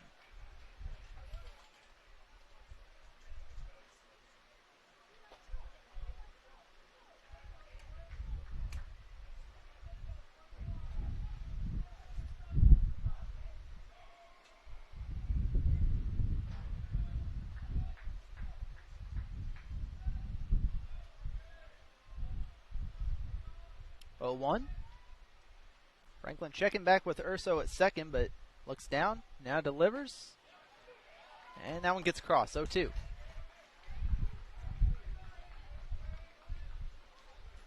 Been a busy first 3 innings.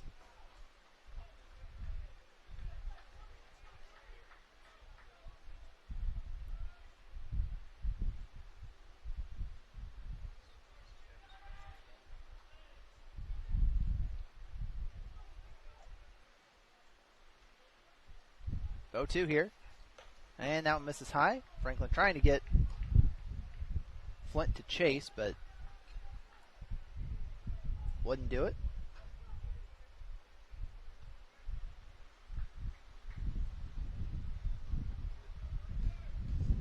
Franklin has thrown an inning, has allowed a hit, and issued a walk. 5 walks through 2 2/3 for the lead pitching staff today.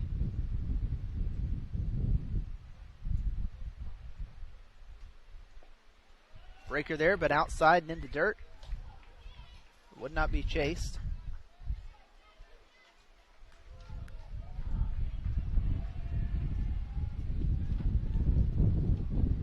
On Tampa's side of things, Nelson, Ross, and Linder have walked 4 and allowed 5 hits.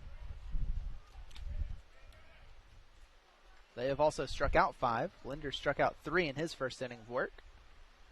2-2. Lined into right center. It's going to drop. Urso will score.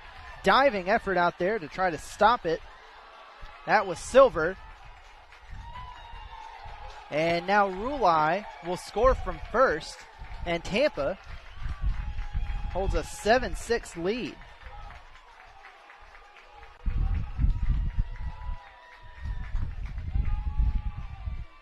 The 2-out rally for the Spartans. See how that one's credited for Flint. He ends up on third.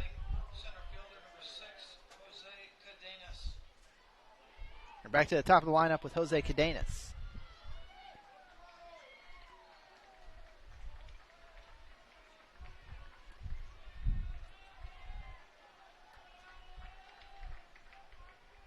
Cadenas 1 for 1 with a walk and a run scored. Misses outside ball one. He was actually, he singled in the first, but then was picked off at second. I think that's the third successful pickoff we've seen in the 5 games in this tournament so far.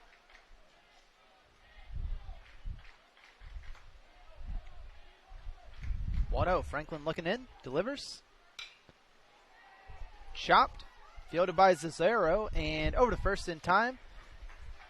And we'll head to the 4th inning. Just a quick note, Flint credited with a double there. Advanced to third on fielding error by Silver. And Center got the RBI for the Urso run.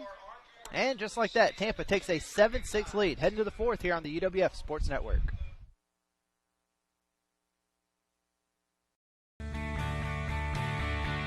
This is the University of Tampa.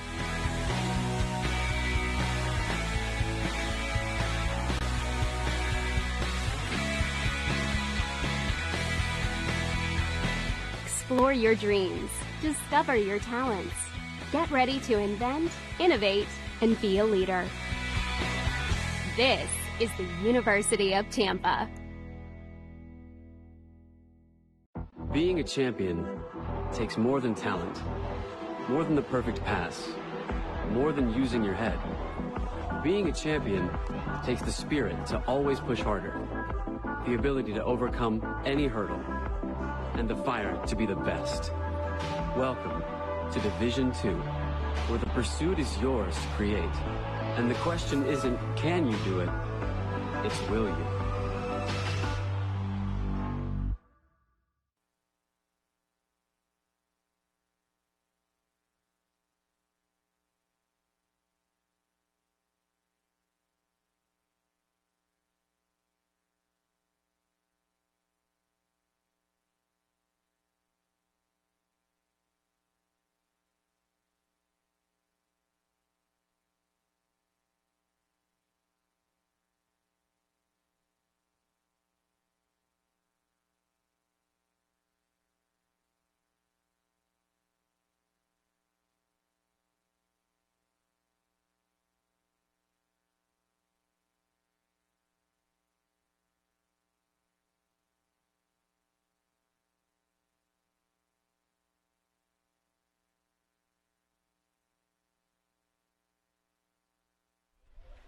Thomas 0, first up for Lee in the top of the 4th.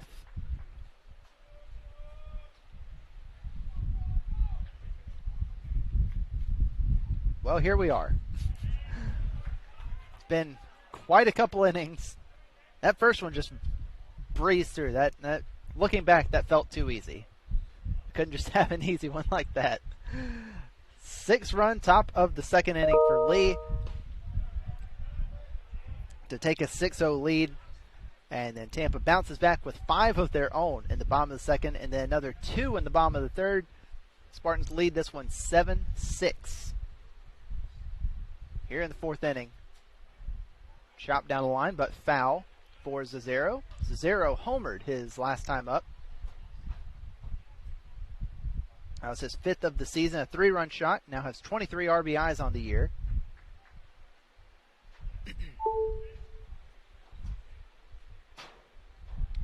1-2 the count from Linder. Eric Linder really didn't have very much trouble at all with the bottom part of the lead lineup, as that one just misses outside, 2-2.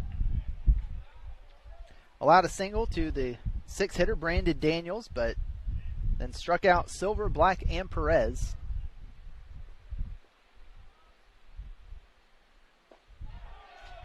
Four strikeouts in a row for Eric Linder. Man, that was filthy. Brings up Dylan Standifer. Like we said a couple of times already today, this is a deep Lee lineup. If you can get through one time through the order and really not have any trouble, then You got to put your team in great shape. Linder's looked sharp through his first 5 batters. But Smith, Beamish, Yeager coming up in just a minute. That heart of the order is going to be pretty tough. Also have to get through Standifer first. Standifer walked and stole a base in the second. Pops up here. Is it in play? Oh, let's say it hit the net. Couldn't quite tell. It looked like Rulai might have caught it, but hit the net, so no good there. Standifer, a .248 hitter this season, but has drawn his fair share of walks. That's for a good bit of power. 7 doubles, 4 homers.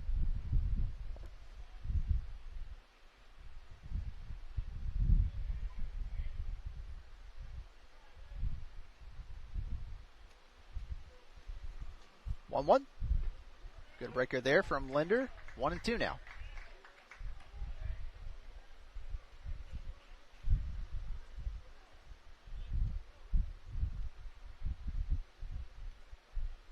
Of course, these regional tournaments always pretty interesting time. First day, we typically see the aces for all the staffs, but then days 2 and 3 really got to get into your pitching depth. And it's tricky for both of these teams, I think. We've heard Eric Linder is the typical 3-starter for Tampa. And Alex Harper Cook, I think, is normally the third starter for Lee, too, actually. Both these teams are going to play tomorrow since they won yesterday, so it'll be interesting for them to see who they break out. This one, breaking ball misses inside to Standifer.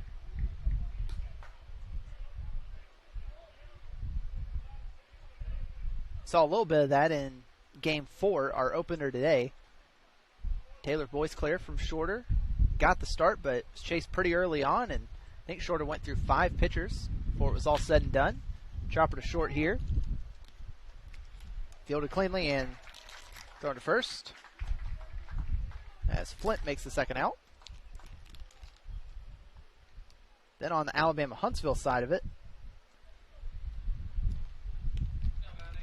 they ended up getting 4 1/3 innings, or close to 5 innings, out of Parker Henson,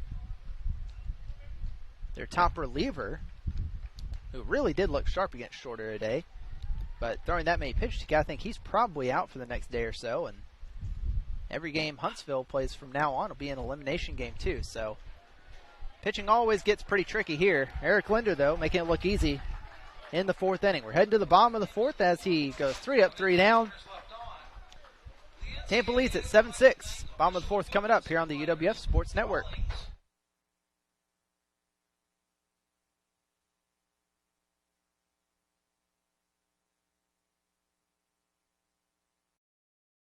Dear college sports, there's light at the end of the tunnel.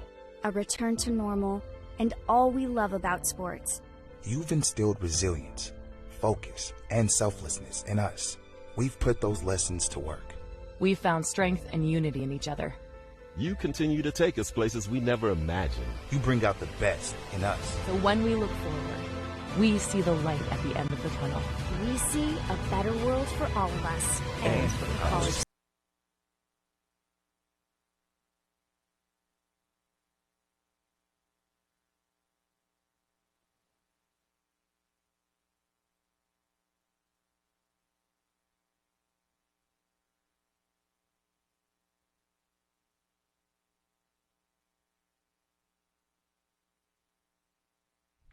E.J. Cumbo leads off this inning for Tampa. 1 for 2 today, had a 2-run single in the second inning. The 5-run second inning for Tampa. Spartans took their first lead of the game with a 2 spot in the 3rd.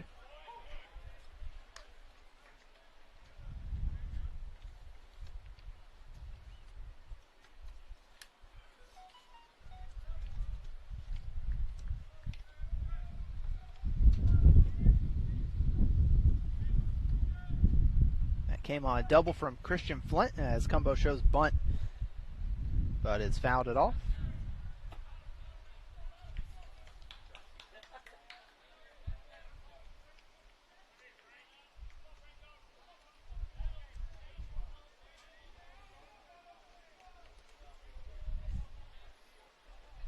Andrew Franklin back out for, I guess, a third frame of work, though he's only thrown 1 1/3. He wrapped up the second for Lee. He's allowed 2 hits and 1 walk, 1 earned run, 2 runs total. That second run that scored in the third was not charged against Franklin, or was unearned, I should say. 1-2. Cumbo lifts it. Could hang up, and it will. Caught by Standifer out in left field.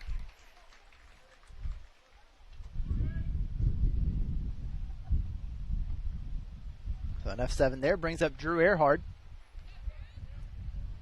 Now batting third baseman number 2, Drew Earhart.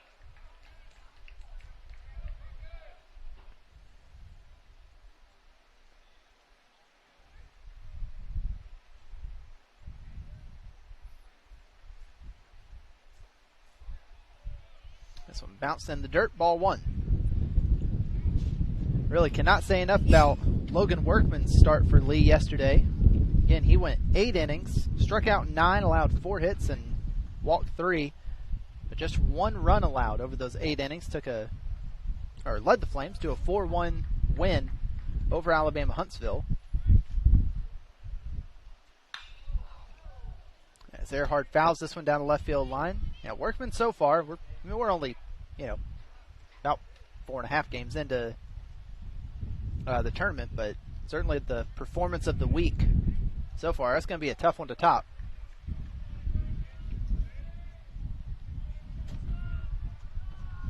Then Tampa got a couple strong relief outings yesterday. 1-1 from Franklin here, and hammered through the left side. That'll be a single for Earhart, his second single.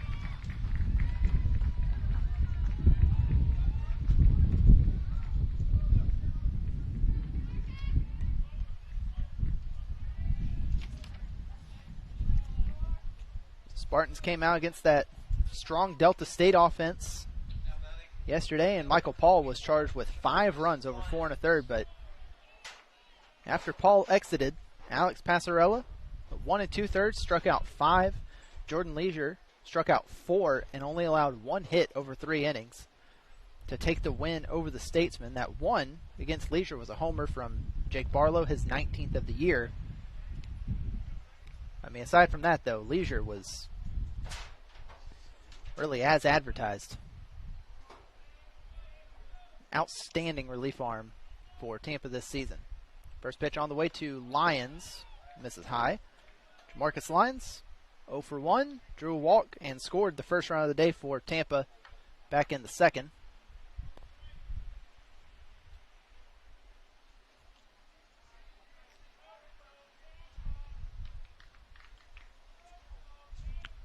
One away as Cumbo started the inning with a fly out to the left, and then single through the left side from Earhart.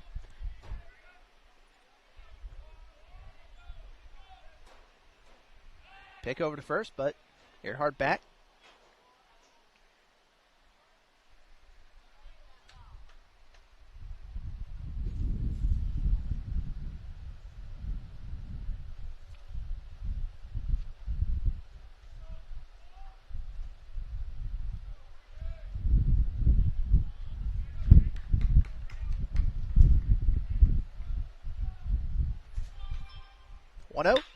Oh, hammered. That's into deep left center. Does it have enough? It does. Oh, my goodness.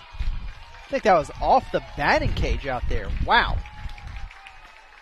Jamarcus Lyons absolutely crushes that one. That home run by Jamarcus Lyons, his 3rd of the season, drives in runs 16 and 17. 3rd homer of the season for Lyons.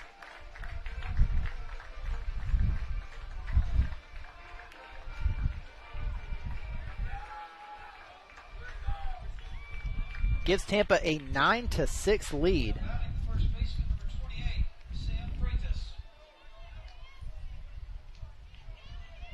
Brings up Sam Freitas. Man, Lions absolutely smoked that one.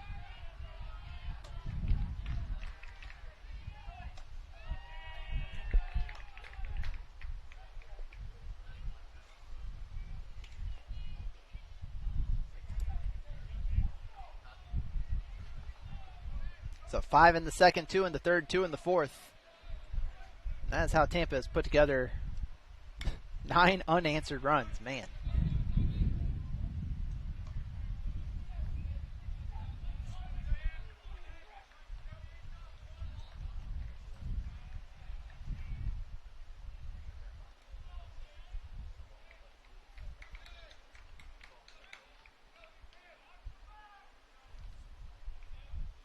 Freitas 0 for 1, ground out to short his first time up, his last time up. First time, Drew a walk and scored. Lifts this one to center. Silver has a beat on it. He will make the catch at the track, and that'll be the second out of the inning.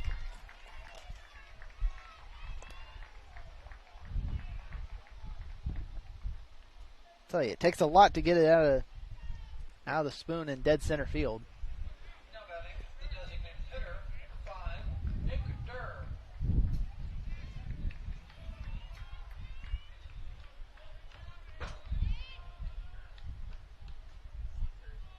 And now bring up Nick Durr.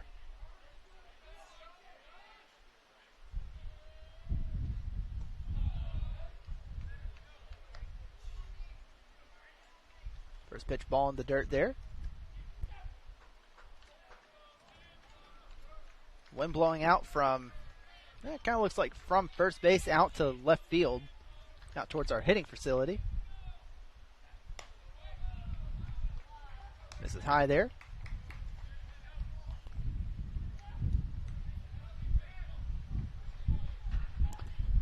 Again, 9-6 the score. 6th spot from Lee in the second, and then Tampa has bounced back with 9 unanswered over the last 3 innings. That one in the dirt. So Durr way ahead.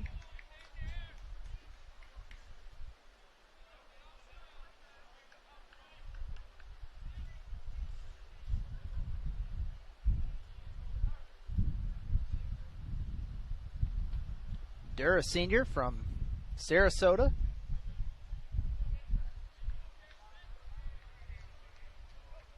Transferred from Florida State.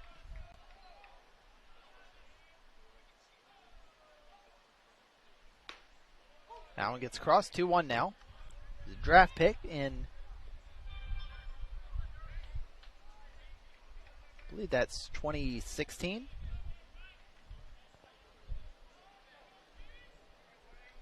Senior here at Tampa.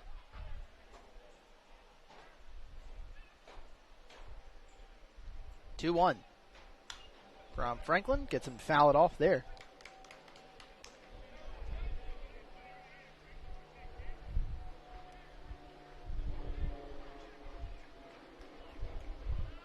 Durr this season comes into this game hitting .211. Couple of doubles for him, 4 RBIs.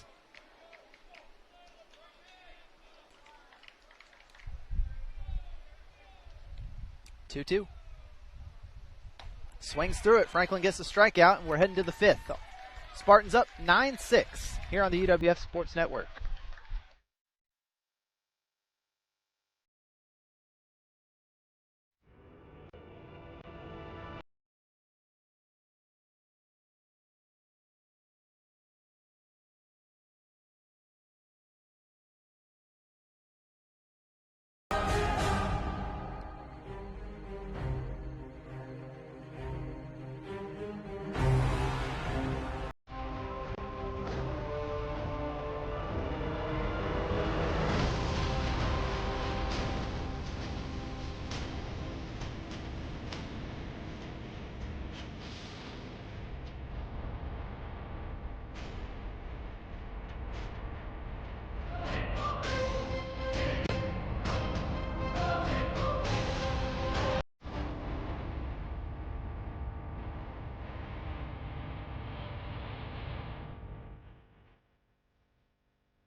Ryan Beamish leads it off for Lee. Top of the 5th inning here in Pensacola, the NCAA Division II South Regional.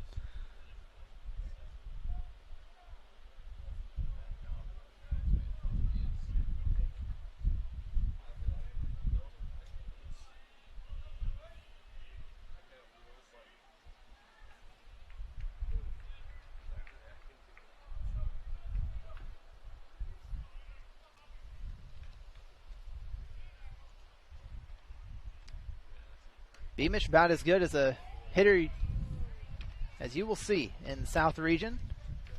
20 home runs this year.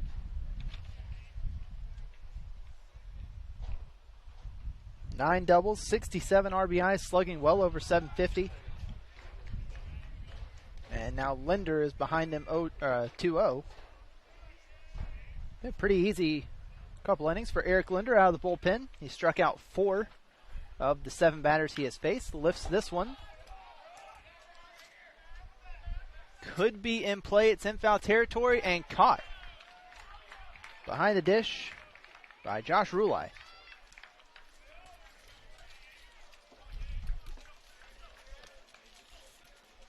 Now batting second baseman, number 10, Colton Yeager. Now bring up Colton Yeager.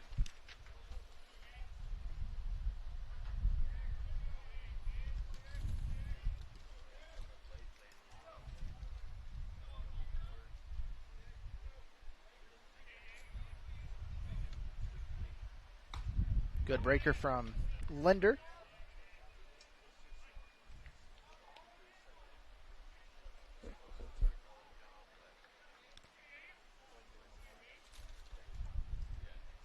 A 1. This one lifted into the left. Could be trouble. Lines back to the track. It's gone. In and out of the tree. Right next to the Members First Credit Union hitting facility. So solo shot for Colton Yeager. That is his 5th of the year. He now has 38 RBIs.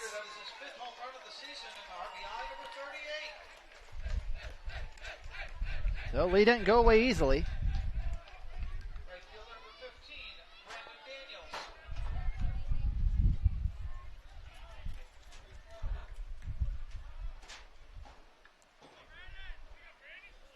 Brandon Daniels. 7-9 now our score.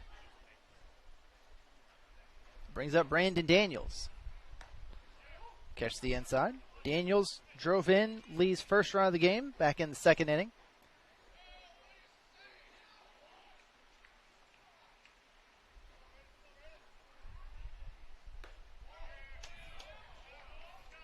That one must have just been a tick inside. Looked awfully good from up here. 1-1 now. Daniels, a couple of singles to left field.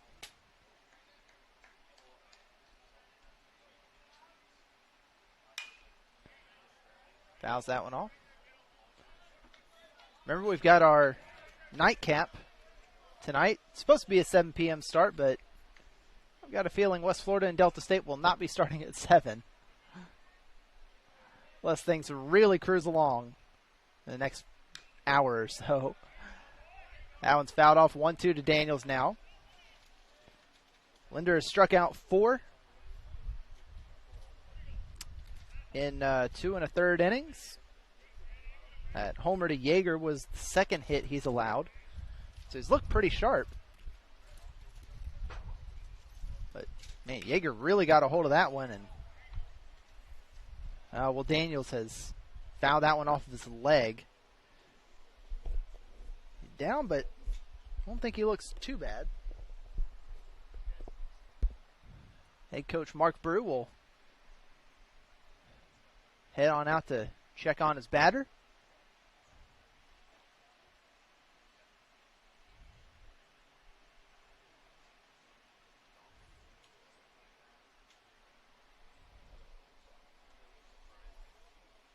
That Delta State West Florida game tonight, we're expecting a similar matchup to what we saw in Game 2 of the GSE Championship Series last week.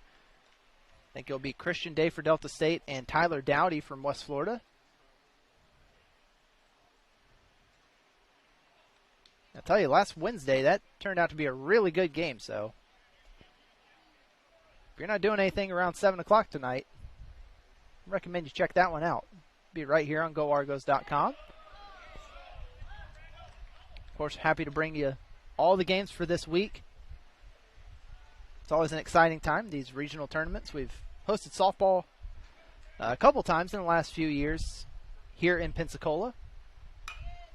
Hosted some tennis regional tournaments as well, and last hosted baseball in 2011 when West Florida won the national championship.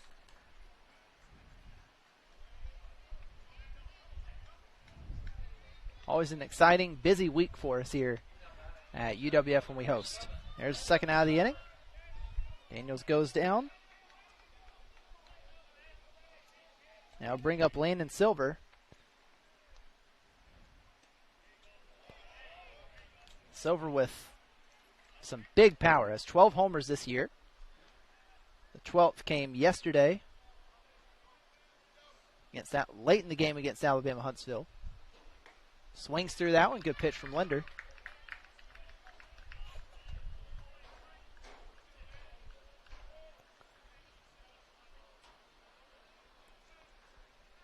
One now with 2 away. Swings through that one. Hey, if you're Eric Linder, I don't know if I'd be afraid to throw that one again. That's a good pitch. It's working for him right now. Gets him. Oh, he doesn't. He held up. Man, Linder was fired up.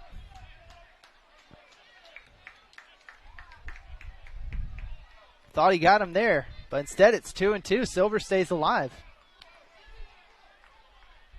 I mean, you still got to be careful with Silver up there.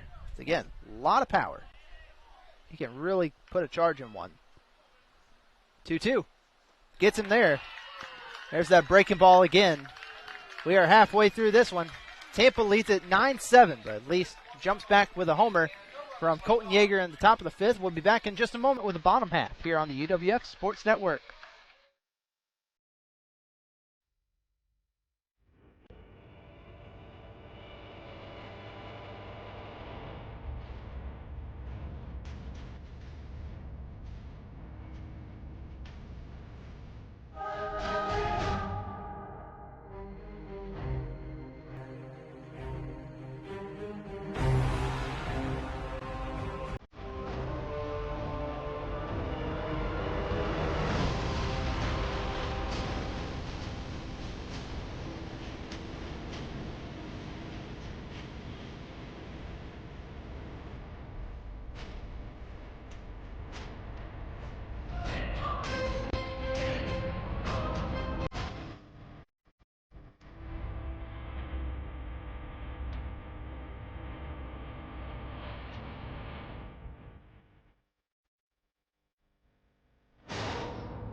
J.D. Urso.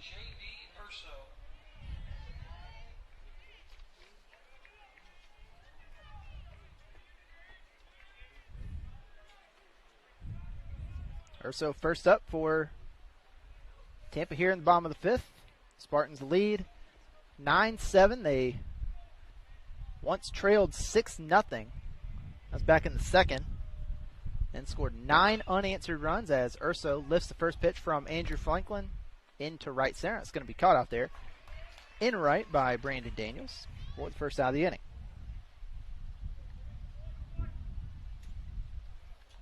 It brings up Josh Rulai, Pensacola State College, transfer.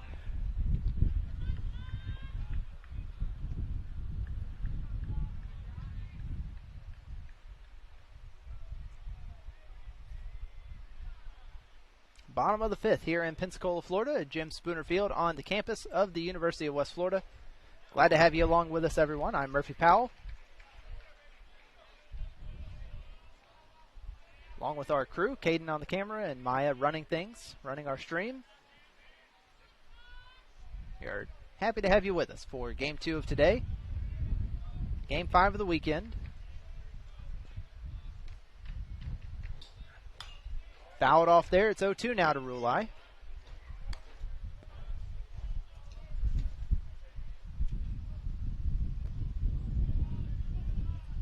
Rulai came into this one hitting .276, 8 for 29 on the year. He is singled his last time up, came around to score, and lifted a sac fly to center back in the second. Fouls this one off to stay alive, 0-2.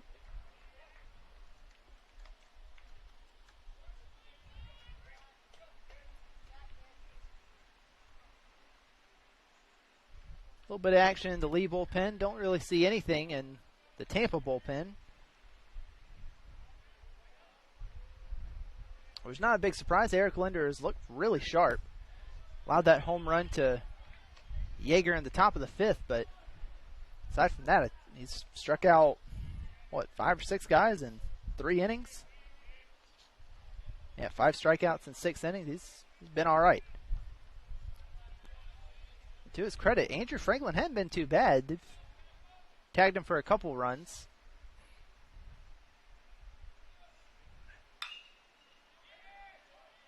This one lifted into right. Brandon Daniels also going to catch that one. So Franklin may be finding the groove here. He's retired 4 in a row since that home run to Jamarcus Lyons.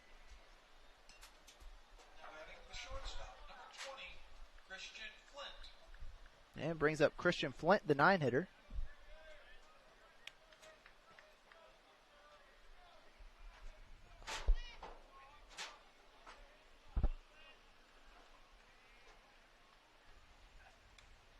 Just outside, ball 1. For the Flames, 7 runs on 6 hits, 1 error. 9 runs on 8 hits. No errors for Tampa.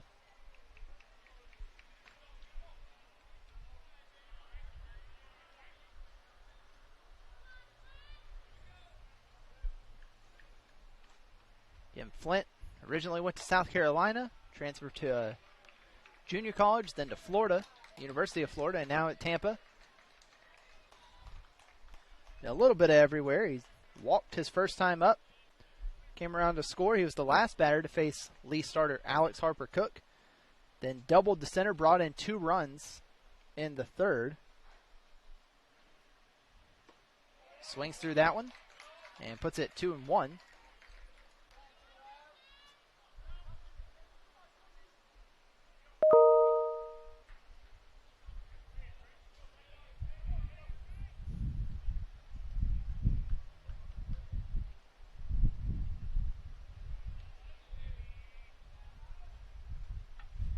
Now Flint looking at the 2-1, bottom of the fifth here in Pensacola. Fouls off, 2-2.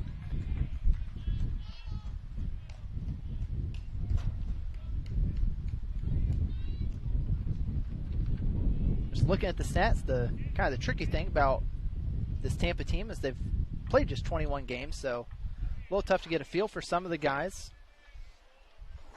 in the lineup, like Christian Flint. Making his 5th start of the year. He's played in 10 games.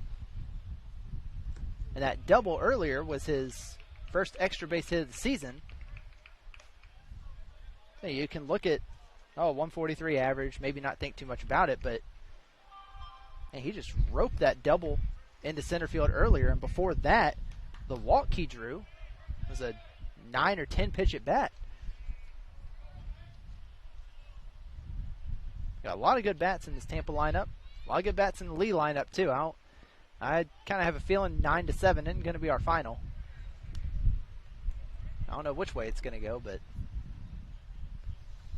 I think there are probably more runs to come. 3-2 payoff pitch going to be on the way from Franklin.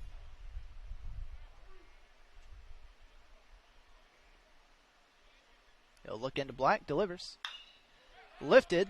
And I think that's going to be a 1-2-3 inning. 3 flyouts for Franklin. It is caught out in center by Landon Silver. So that'll do it. We're through 5 here in Pensacola. Top of the 6th coming up in just a minute on the UWF Sports Network. Hi, I'm Mark Emmert, president of the NCAA.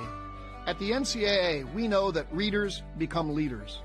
While the young men and women who play college sports may be tremendous athletes, each and every one of them is also a student pursuing a college degree. As a parent, you're your child's first and most important teacher. Encourage your kids to read daily. Start the habit early by reading with them when they're young. Then have them read to you for about 30 minutes a day when they get a little bit older. Reading prepares children for lifelong opportunity and allows them to create great mysteries and stories and explore the world through their own mind. Very few student athletes will go on to play sports professionally, which is why their education is so important. What they learn through reading and through the classroom prepares them for life after sports. So pick up a book and help set your kids on the path to opportunity.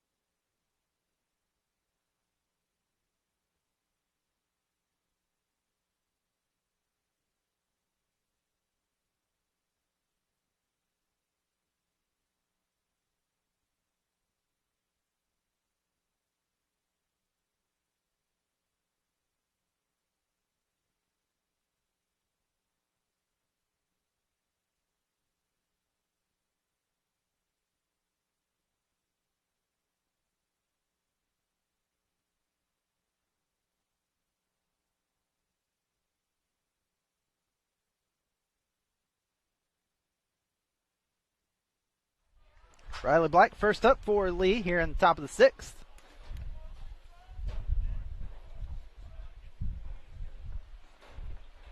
This one's been a little bit different than the other 4 games we see in this tournament. A lot of offense early, and it's come in bunches. 6 runs for Lee in the top of the 2nd. They added another in the top of the 5th on a home run from Colton Yeager. And then Tampa scored 5 in the 2nd, 2 in the 3rd, 2 in the 4th. They lead at 9-7. Riley Black first up. He is 0 for 1 with a walk and a run scored. And he'll be retired there.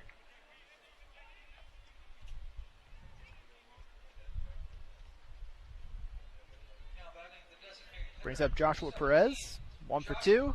RBI single and a strikeout for him.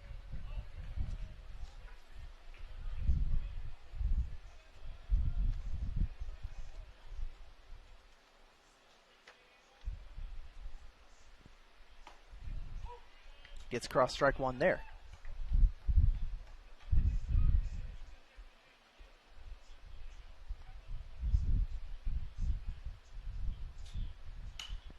Fouled off here, so Eric Linder quickly gets ahead 0-2 to Perez.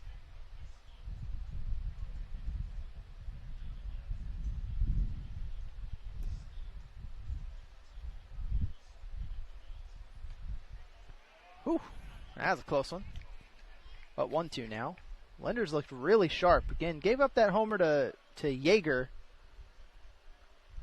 last inning, but he's only allowed 2 hits. He has struck out 5 in 3 1/3 innings of relief. Just missed there.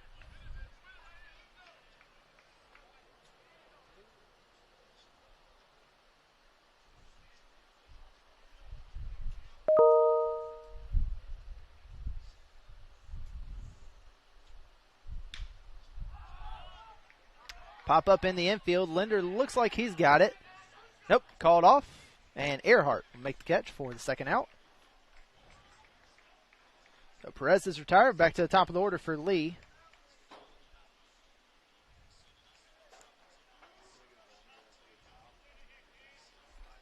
Brings up Zazero. Zazero homered earlier on.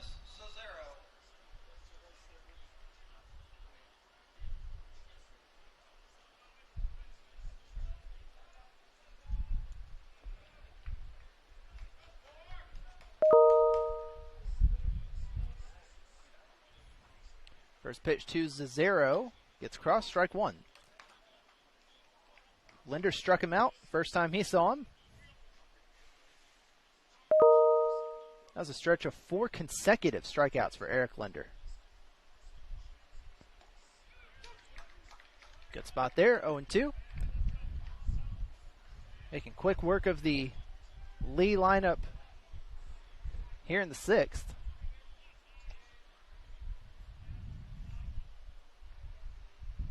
Oh, 2. Whew, must have just missed outside. Good spot there.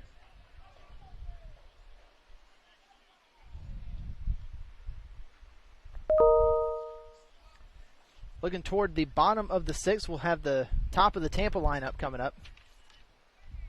Starting with Jose Cadenas. 1-2. Swing and a miss, but gets away from the catcher, Rulai. Throw over to first. In time, gets to 0. And a 1-2-3 inning for Eric Linder in the 6th. So we will head to the bottom of the 6th. Tampa still leads it 9-7.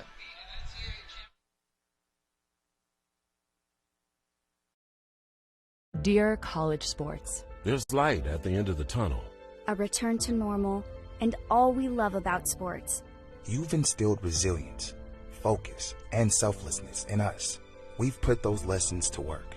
We've found strength and unity in each other. You continue to take us places we never imagined. You bring out the best in us. So when we look forward, we see the light.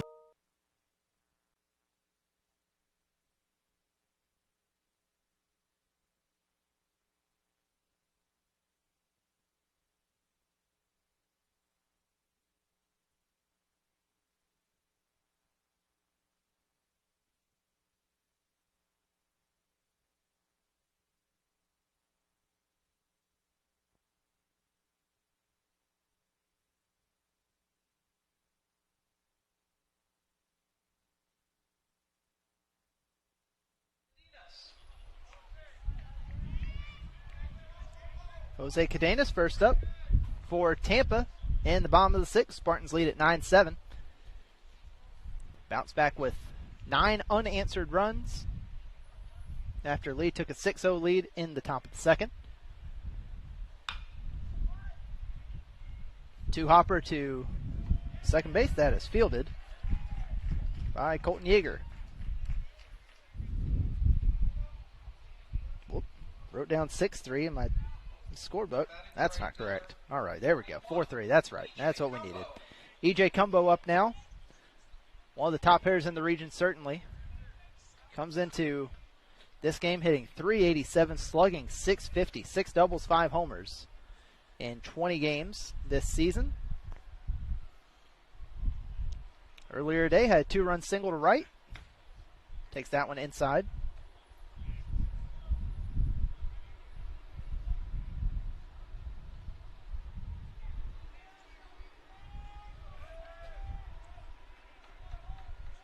Andrew Franklin back out for another inning of work.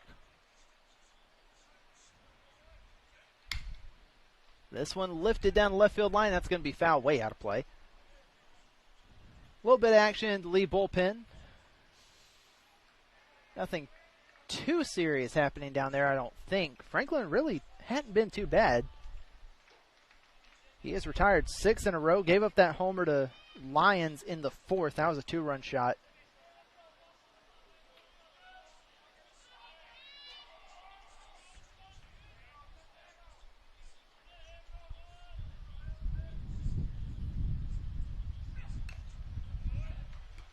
As Cumbo fouls that one off, it's now 1-2.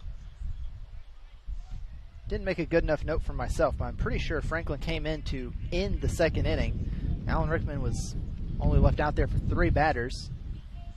Then Franklin got the out on Lyons to end the 2nd. Gave up 2 in the 3rd, 2 in the 4th. And went 1-2-3 in the 5th. 1-2 misses high.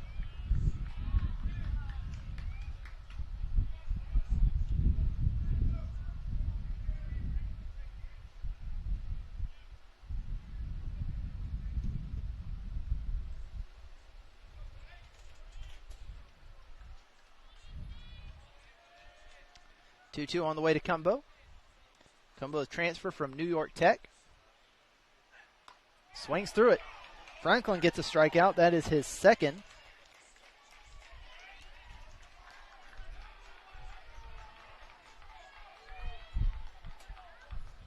Now batting the third baseman, number 2, Drew Earhart.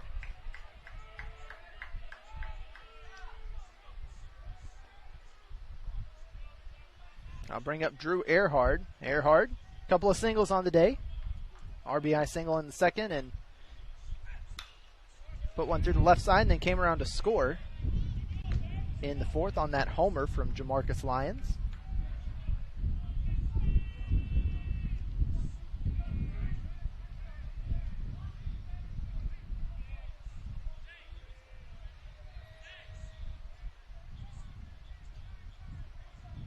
And Earhart will take time, but gets reset there, 0-1.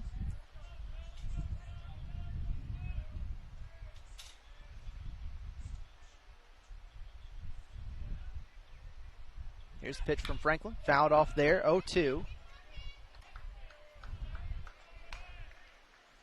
Yeah, Franklin, really, I feel like he's pitching better than his line might suggest.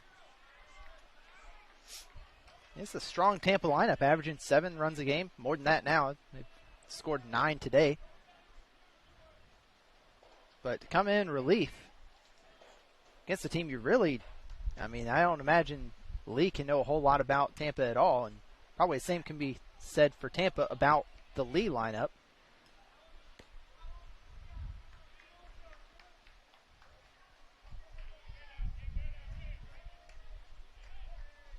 Yeah, because really he's allowed 3 earned runs, 4 runs total, but one of those was, or 2 of those I should say, came on the Christian Flint double to center back in the 3rd inning. Only one of those was earned as Silver was charged with an error out in center field. His ball got away from him. Then you got the next guy, Cadenas, to ground out.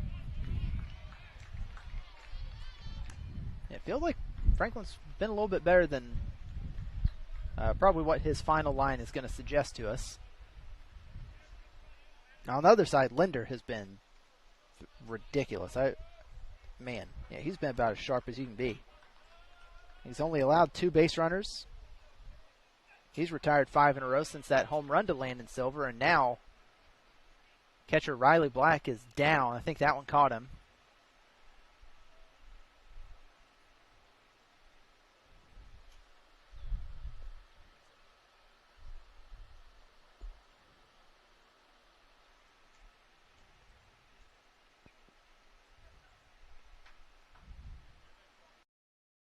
Dear college sports, there's light at the end of the tunnel.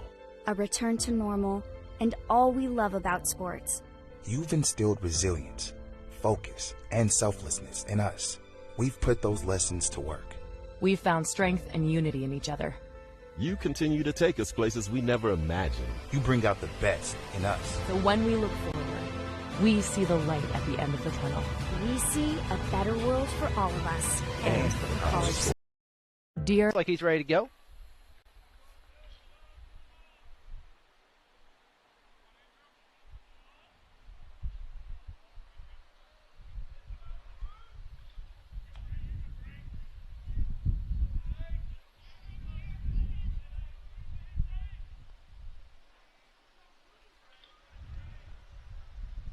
Two-two the count to Earhart. Nice sunny day here in Pensacola. It's been a bit windy, but we had a fair amount of cloud cover throughout the day. As this one is lifted foul, well out of play. Hits the tents right next door to ours. We do have about a baseball-sized hole in this tent. I think it would take a direct hit. I don't think it could even roll into our tent, but I'll tell you what, if it hits that hole dead on, we're going to have to watch out. 2-2.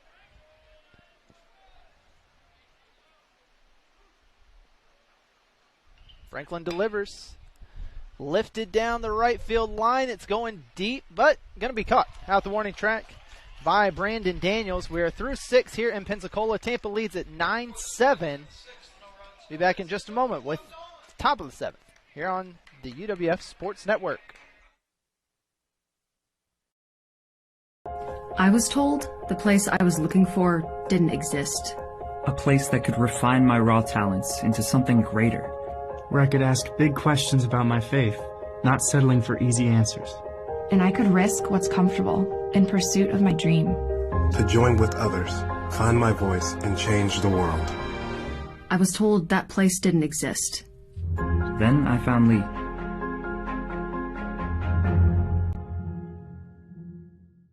Dear college sports, there's light at the end of the tunnel. A return to normal, and all we love about sports. You've instilled resilience, focus, and selflessness in us. We've put those lessons to work. We've found strength and unity in each other. You continue to take us places we never imagined. You bring out the best in us. So when we look forward, we see the light at the end of the tunnel. We see a better world for all of us and for college sports.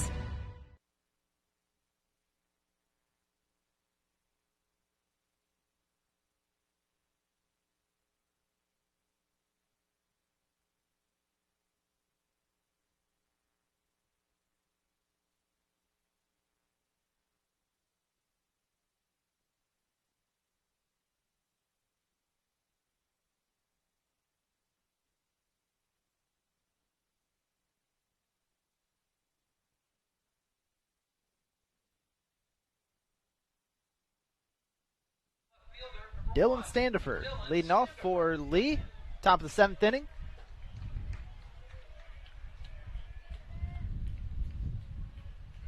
Eric Linder back out for another inning of work.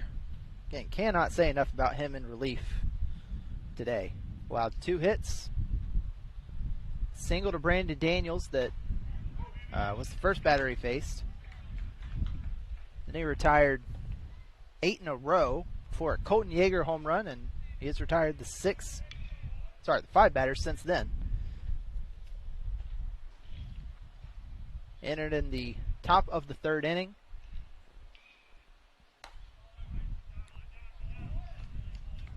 Has struck out 6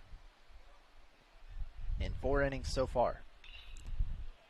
Again, Standifer first up for him here. Drew a walk, stole a base back in the 2nd, but he struck out in the 1st. Ground out to short in the 4th inning, ground out to 3rd to start the 7th.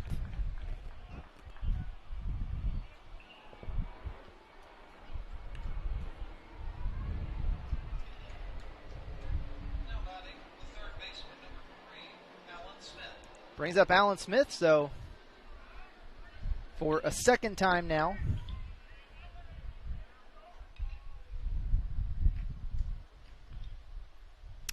Linder will have to face the heart of the Lee order, and first time he got Smith to fly out to right, got Beamish to fly out in foul territory to the catcher,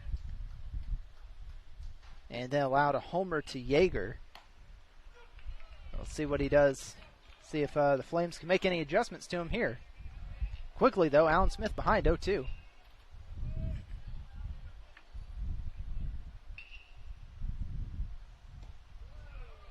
Breaking ball, breaks a little too much, 2-2.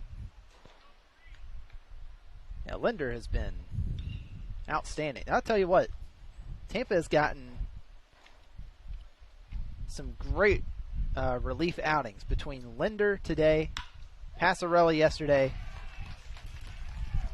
and Leisure yesterday. It's been pretty solid. There's a single for Alan Smith. His first hit of the day. He is now 1 for 4. He singles through the left side. And now Beamish. A 2-run game. Pretty late here.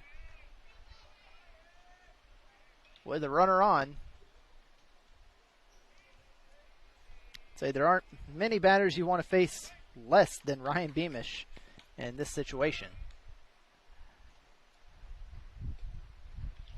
Breaking ball there, gets away from Rulai, the catcher. And Smith will advance to second on the wild pitch.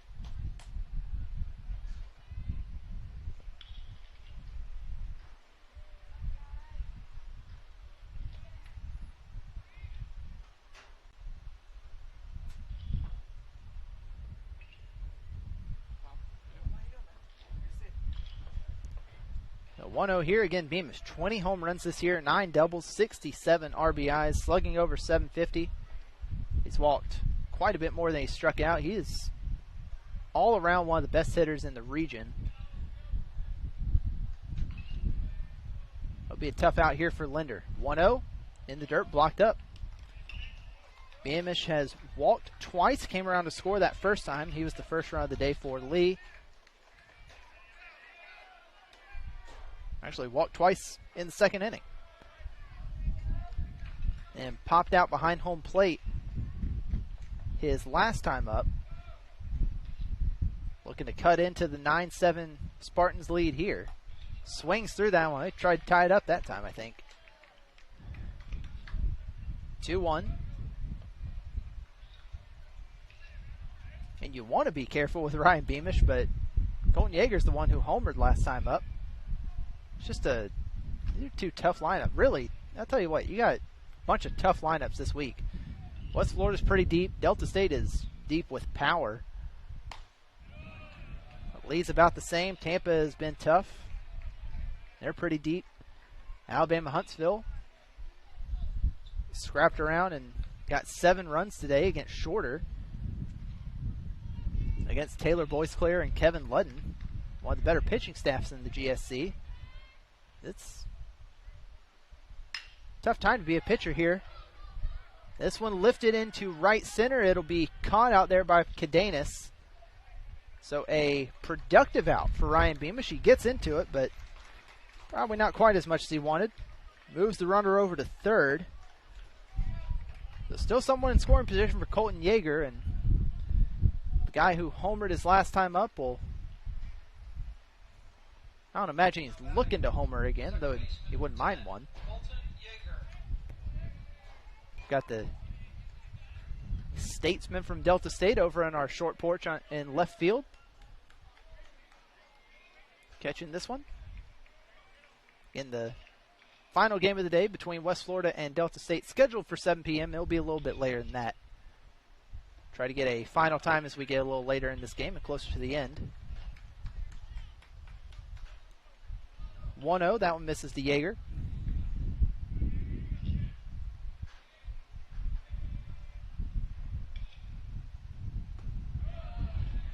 That one misses. 2-0, so Yeager ahead here.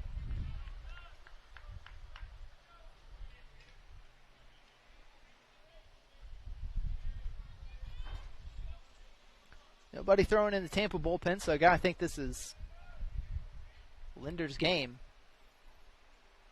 2-0. Good breaking ball there, but miss it. Oh, got across. Okay. A little bit of a late sign there. I thought that one looked pretty good.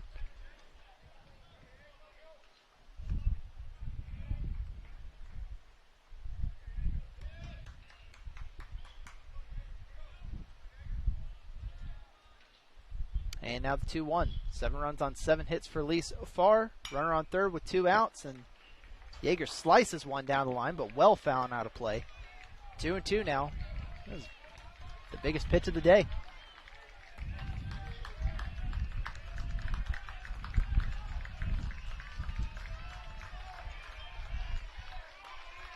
Man, oh man.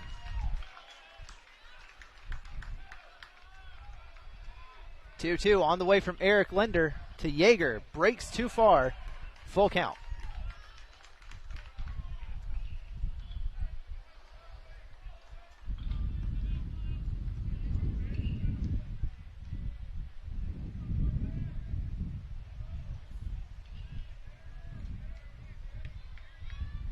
Payoff pitch.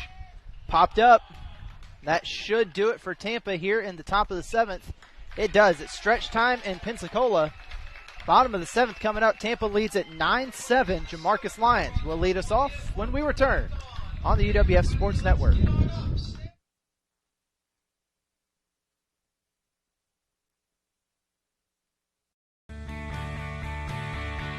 This is the University of Tampa.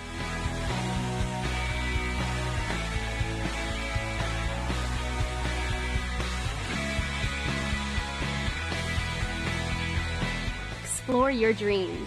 Discover your talents. Get ready to invent, innovate, and be a leader. This is the University of Tampa.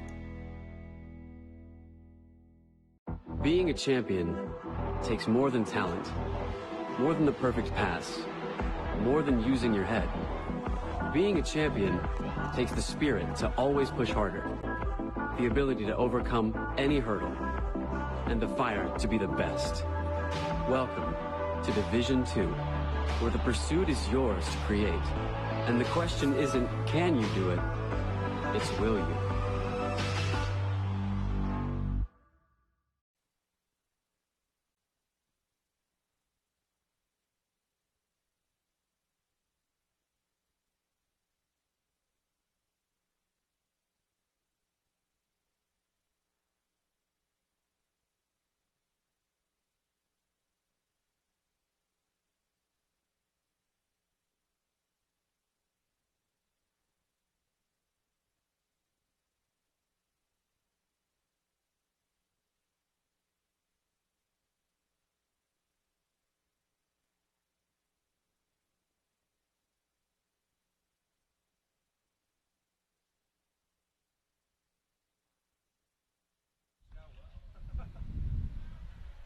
Jamarcus Lyons first up for Tampa here in the bottom of the 7th.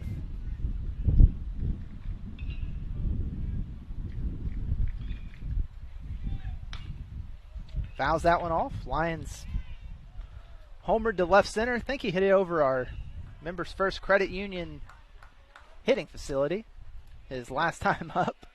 Lyons listed at 5'8", 220. Is 220 pounds of 100% muscle. He is a tank. Really got into that last one. That homer, his 3rd of the year. Sharp line drive here into right to start the bottom of the 7th.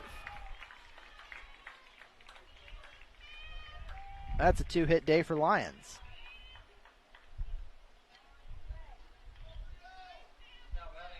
Brings up Sam Freitas.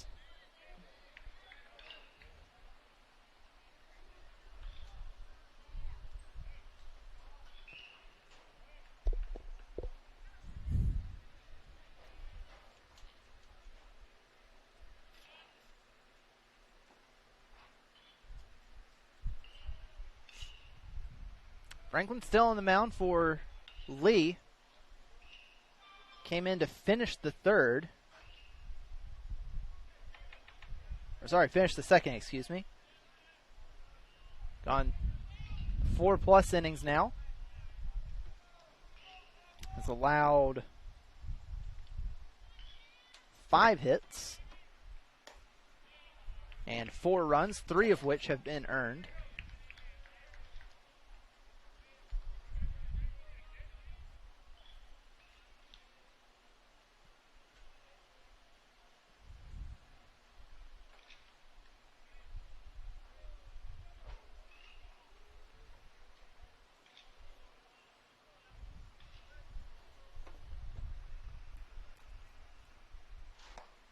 That one in the dirt, blocked up by Riley Black. 2-0 now to Freitas. He is 0 for 2 with a walk and a run scored today.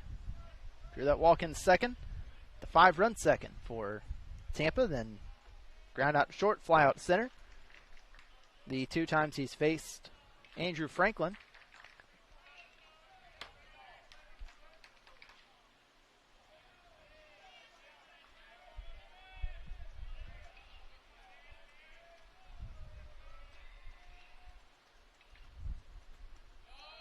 Good breaking ball there, but broke a little too much.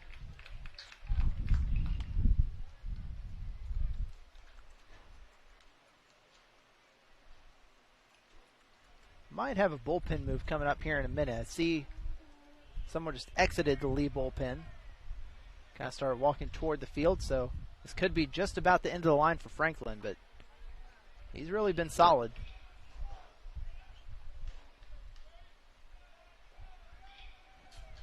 3-0 to Freitas.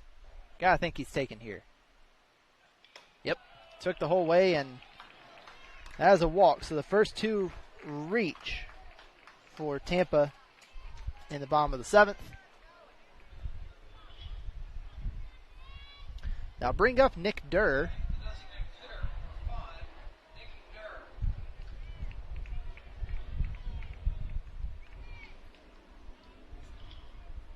No move to the pin yet. Everyone's kind of looking in at head coach Mark Brew. I think he's looking down. Yep, he'll call time. Not for a pitching move, though. Just calling a play. Durr 0 for 3 with a pair of strikeouts. Popped out to second and struck out. Oh, and we are going to have a pinch hitter. Nicholas Winkelmeyer.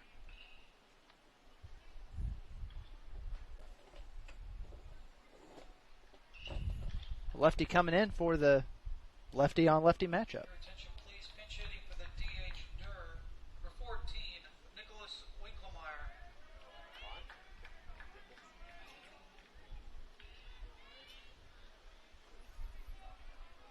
Should be interesting here. We'll see what Winkelmeyer does. Got the start yesterday. Shows bunt. Breaking ball misses high. Winkelmeyer led off for the Tampa lineup yesterday. 0 for 3. Sophomore from Sarasota. Transferred from State College of Florida. Hit .317 at State College of Florida as a freshman. 1-0. Kind of showed bunt last time. We'll see if he does it here. The corners are in for Lee. He does. Pulls back. Well, did it hit him? I think it hit him, but he kept the bat out there, so that'll just be a strike. I feel like we have seen more of that, not just this weekend, but in the last month between baseball and softball here in Pensacola.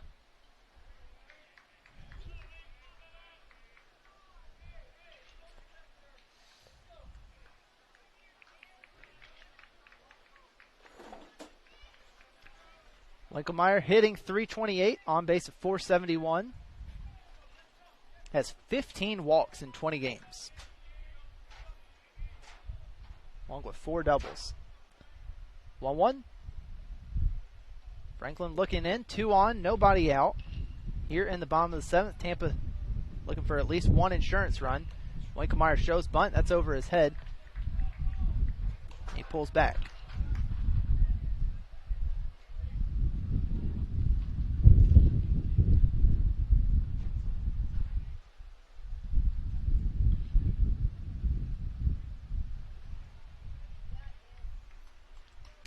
And yeah, some action in the Lee bullpen.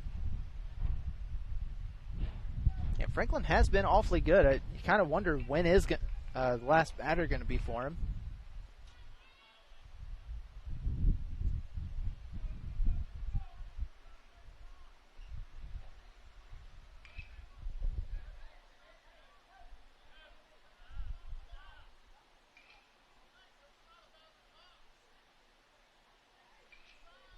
Now we're seeing what the hubbub's about down here. Can't really hear anything from up here, but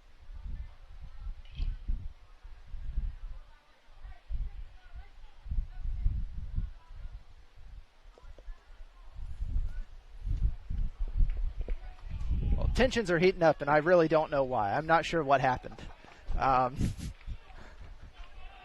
something that somebody did not like is going on down there. 2-1 the count.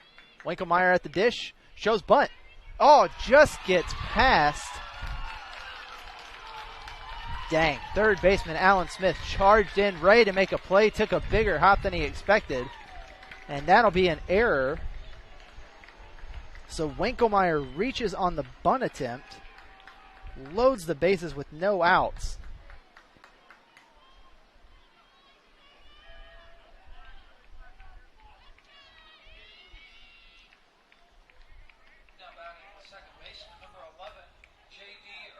I think that is the end of the day for Andrew Franklin. Man, gutsy performance from Franklin if this is it. came out and really looked sharp, I thought. He put in a performance better than what the stats are going to say. Better than the box score. Now, these regional tournaments, you got to ask a lot out of your bullpen, and Franklin delivered a lot today. So good performance from him. Got a pitching change, though. We'll take a short break and be back with the rest of the bottom of the seventh. Here in a minute, we'll meet our new hurler when we return on the UWF Sports Network. Being a champion takes more than talent, more than the perfect pass, more than using your head. Being a champion takes the spirit to always push harder, the ability to overcome any hurdle, and the fire to be the best. Welcome to Division II, where the pursuit is yours to create. And the question isn't, can you do it? It's, will you?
Michael Hendricks, the new pitcher for Lee, and Michael, welcome to the game.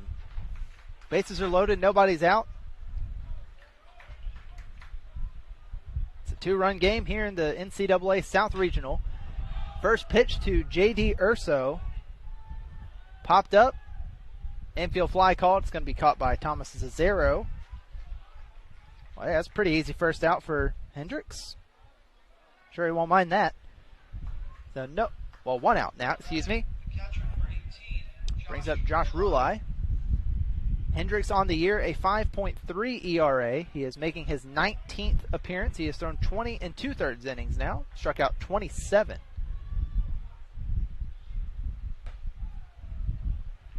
First pitch to Rulai, misses high and in.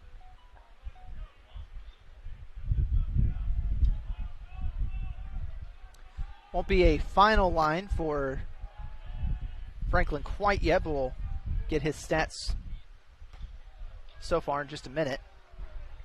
That one misses 2-0, so Hendricks is behind. Franklin went 4 1/3, struck out 2, walked 2. So far, charged with 3 earned runs, 4 runs total, and allowed 5 hits. 5 hits out of the 21 batters he faced. This one popped up. It's going to be in the infield too. And infield fly called again. Back-to-back infield flies. And Michael Hendricks' first 2 batters he's seen.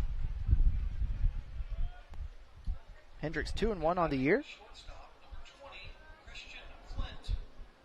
So a solid outing of relief for Andrew Franklin. Really gutsy performance. I mean, that's the kind of thing you need in this sort of regional tournament. It is, I mean, you have to get so deep into your pitching.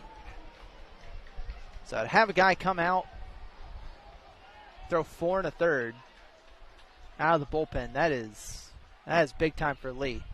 Against the Flames' first ever appearance in the NCAA tournament. This one gets behind, flip to home, not in time. A run will score for Tampa. Lyons scores.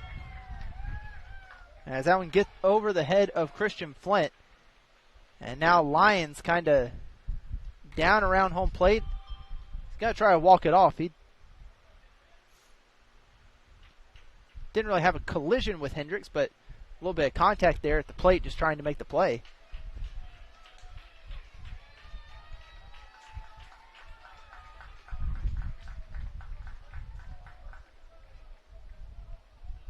So Lyons comes now with the wild pitch, makes it a 3-run game.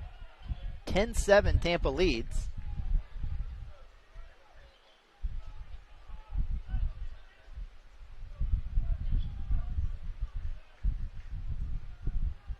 One. Gets across for a strike. Good breaker there from Hendricks.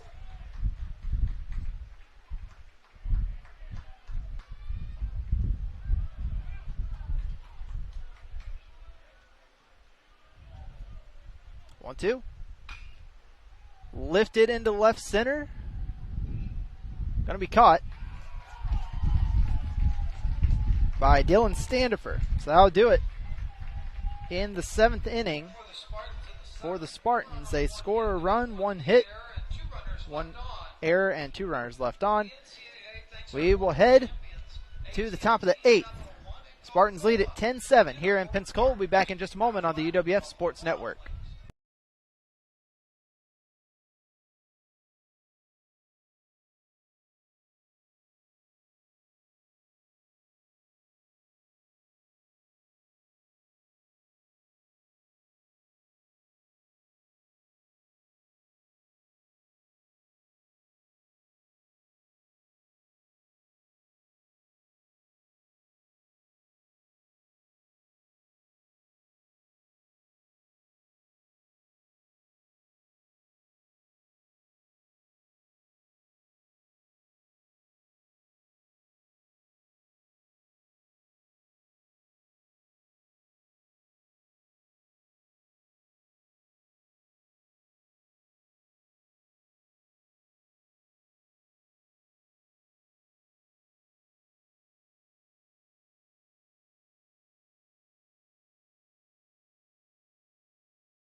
Top of the 8th inning here in Pensacola.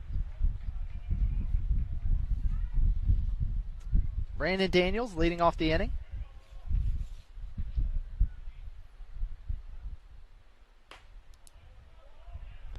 And Eric Linder back out there for Tampa.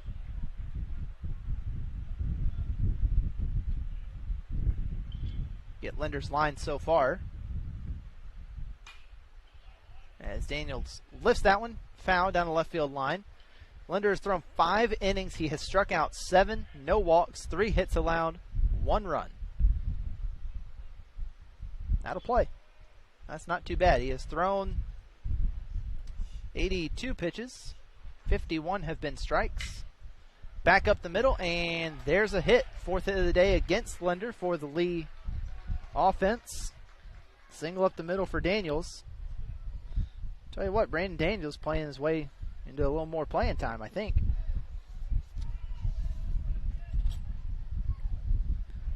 Came into this one hitting .292, making his 18th start of the year. He had played in 31 games. And now that is a 3-hit day for Daniels.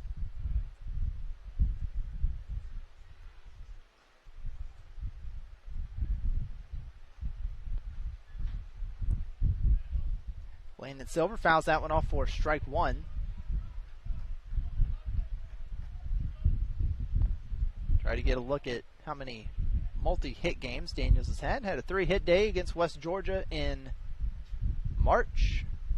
Another 3-hit day against West Alabama in mid-April. And a couple against Young Harris, Mississippi College, and Miles. So, 6th multi-hit day of the year for Brandon Daniels.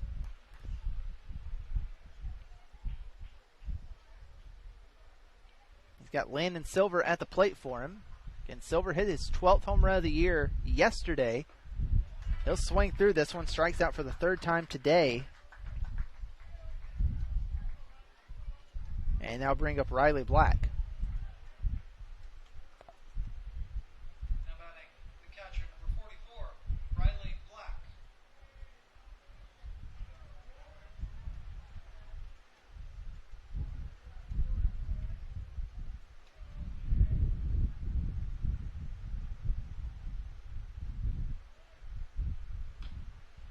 Black fouls this one off.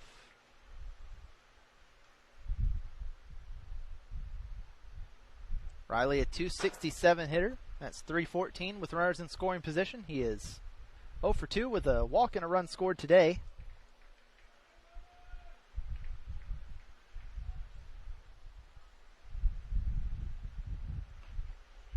There's a strike there. Puts Linder ahead 0-2.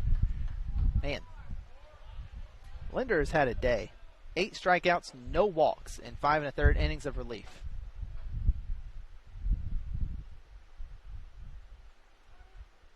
And time called by Black. Reminder, our final game of the day coming up in just a little bit between West Florida and Delta State. That one misses high and puts it at 1-2. Supposed to start at 7 o'clock. It'll be a little bit later than that, but if you're a fan of West Florida or Delta State, or you just want to watch some good college baseball tonight, just keep an eye on everyone's social media. I know at Go Argos on Twitter will have it. That's the one we run. So, and swing and a miss there for Black. 9 strikeouts now for Eric Linder. Now batting designated hitter, number 17, Josh Perez.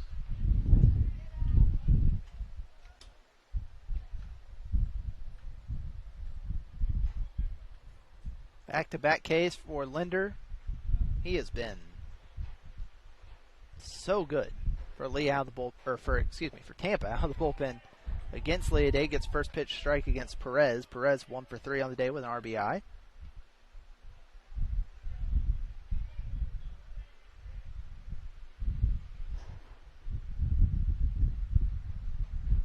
Breaker gets across. I think Perez didn't like it. He thought it was a little outside. Home plate umpire Lindy Hall said that did it, though.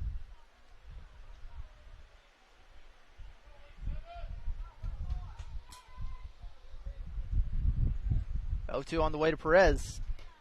Catches the edge. Perez is fired up, his 10th strikeout of the afternoon in 6 innings of relief for the Spartans. They hold a 10-7 lead. We head to the bottom of the 8th here on GoArgos.com. We're on a mission. We're going to be the best on the field, in the classroom, and in the community. We promise a relentless pursuit of excellence. We promise a lifestyle of integrity.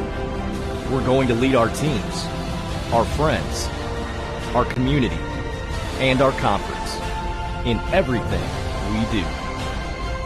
This mission isn't easy, but we'll graduate as champions because we are Flames.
Jose Cadenas first up for Tampa.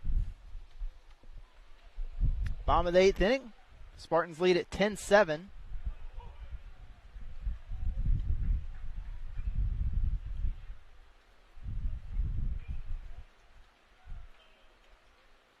If you are just tuning in, then you've missed quite a game. Been an awfully good one between Tampa and Lee here. After a scoreless first inning, Lee jumped out to a 6-0 lead with a 6-run second. Tampa bounced back themselves with a 5-run second, then scored 2 in the third to take a lead. Got a couple insurance run in the fourth.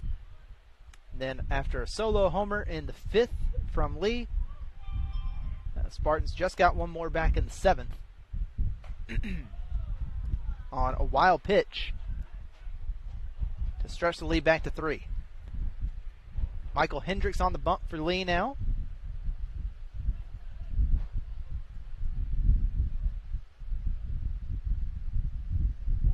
Finished up the last inning for the Flames. Came in with a bases loaded jam, nobody out. Got a couple of infield flies. Then a wild pitch allowed 1 run to score, and then Hendricks got another fly out to end it. Hendricks, grad student from Defiance, Ohio, will walk Cadenas.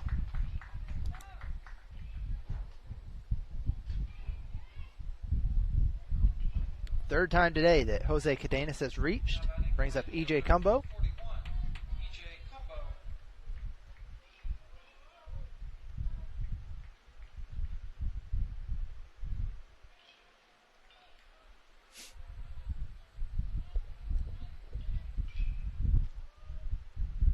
Cumbo, the right fielder, listed at 5'8", 180 from East Meadow, New York. There's first pitch strike to him.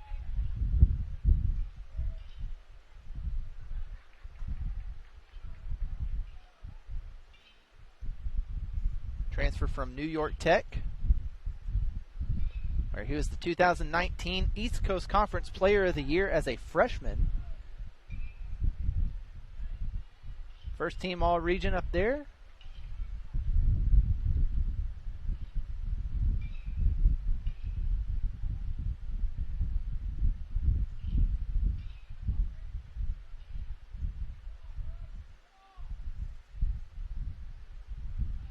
He has come to Tampa in 2021 and been outstanding here as well. He'll get a hit.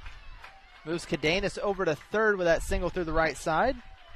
That is the second hit of the day for Cumbo.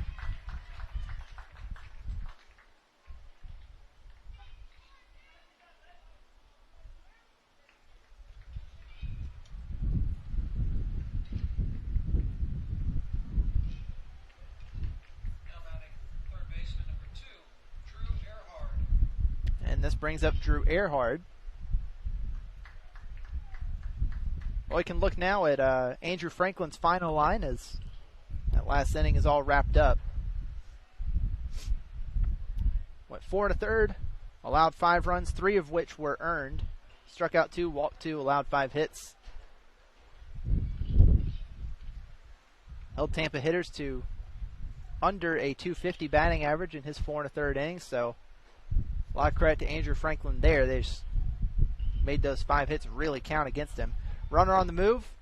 Fake throw. They'll give it up as Cumbo gets to second with no throw.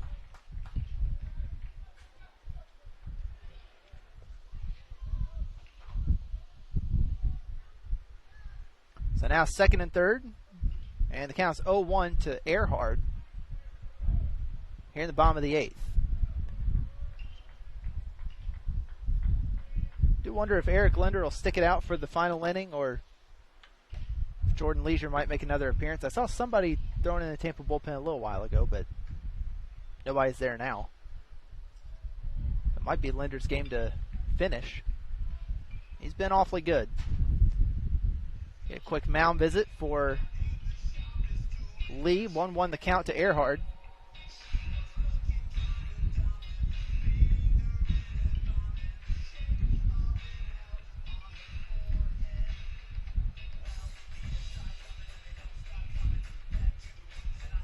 Little smash mouth here in the bottom 8th inning. 7 runs on 8 hits for Lee, 10 runs on 10 hits for Tampa. They had 11 hits yesterday against Delta State.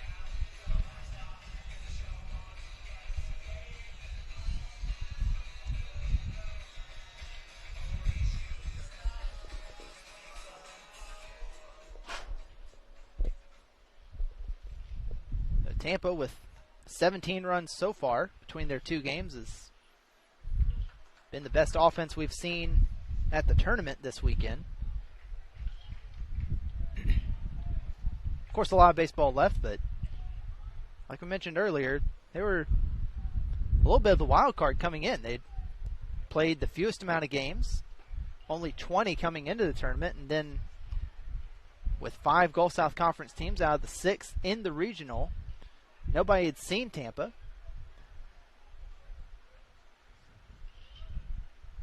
They've come out hot. And some great relief outings from the Spartans pitching staff so far. Grounder to Zazero. He'll make the play at first. Great stretch. Man, good job, Ryan Beamish. Picks up the out there. Doesn't get any easier for Hendricks and the Flames right now, though. As that brings up Jamarcus Lyons.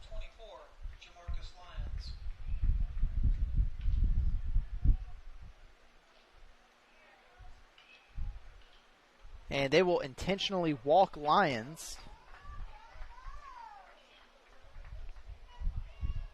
to low the bases for Sam Freitas.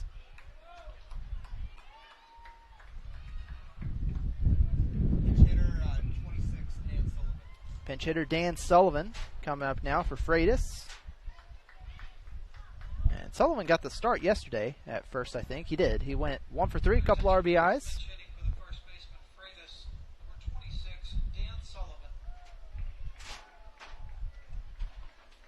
Let's see if we can get the book on Dan Sullivan real quick.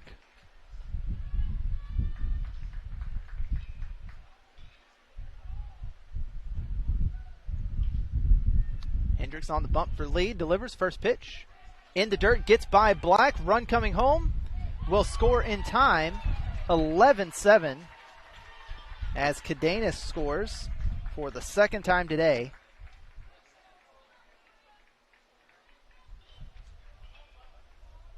Other runners move up a base as well, so now second and third. Still just 1 out.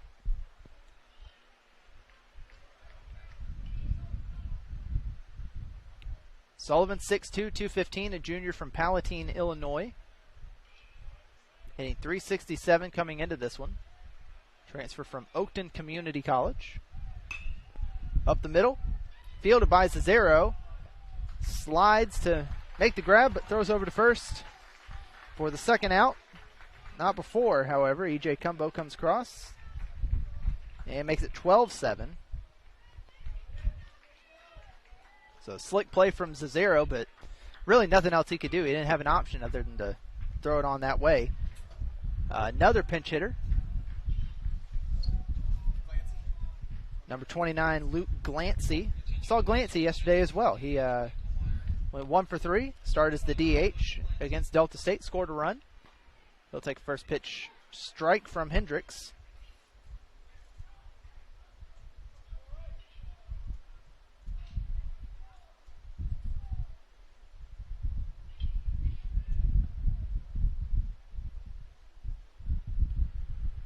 Oh, I just wrote Luke Glancy's name so small that there's no way I'm going to be able to read it. So hopefully it just doesn't come up again.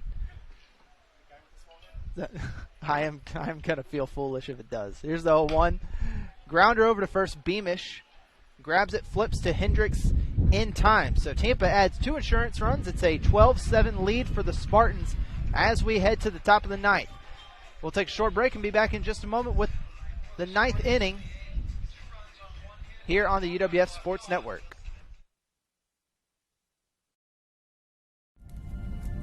We're on a mission.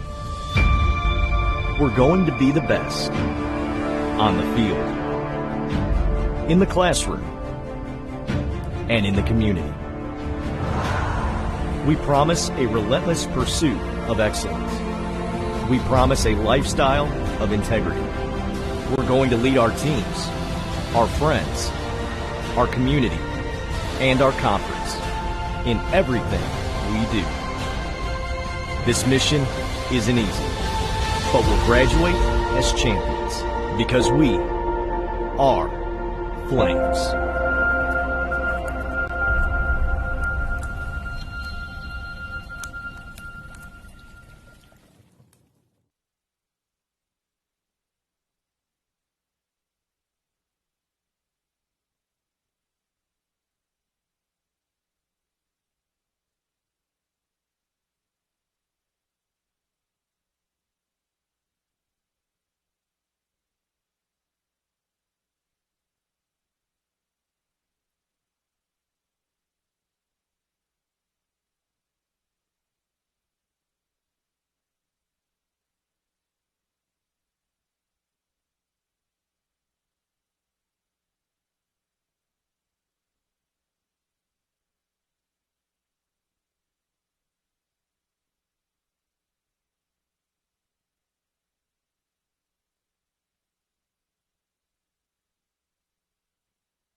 Well, Eric Linder back out for a 7th inning of relief work.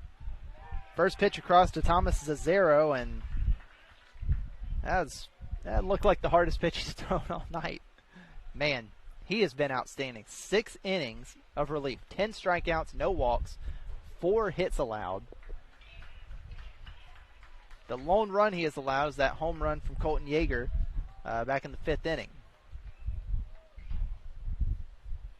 Retired 5 of his last 6, struck out the last 3 batters in the 8th inning after Brandon Daniels' leadoff single.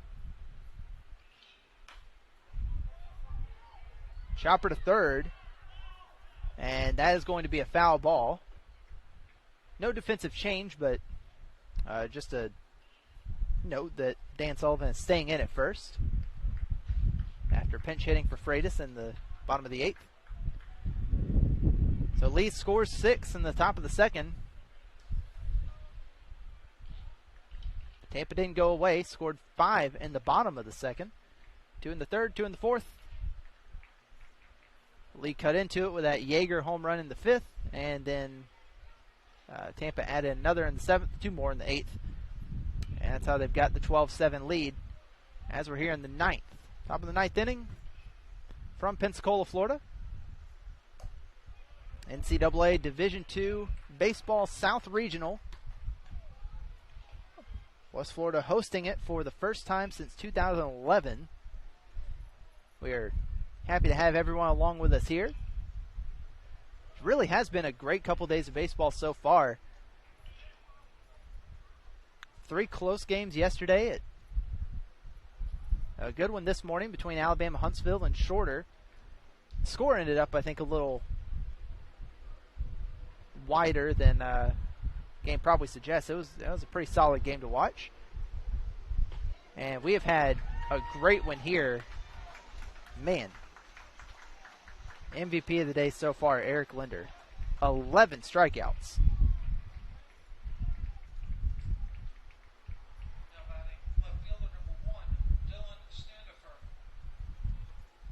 Five-run lead for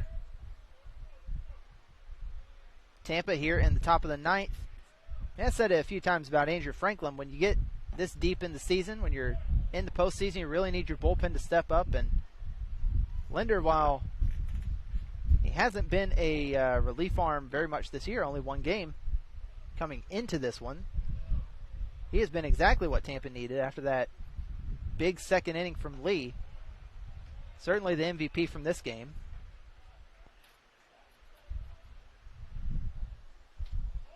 Gets the 0 down on strikes, then now he's got Standifer up. He struck out 4 in a row for the 2nd time today. Oh, how about that? It was the same 4, actually. Silver, Black, Perez, and Zazero in the 3rd and 4th innings, and then also in the 8th and 9th innings, those same 4. How about that? 3-0. 4-pitch walk. First walk of the day for Linder. He's 4-1 on the year. In line for the win, so he would improve to 5-1.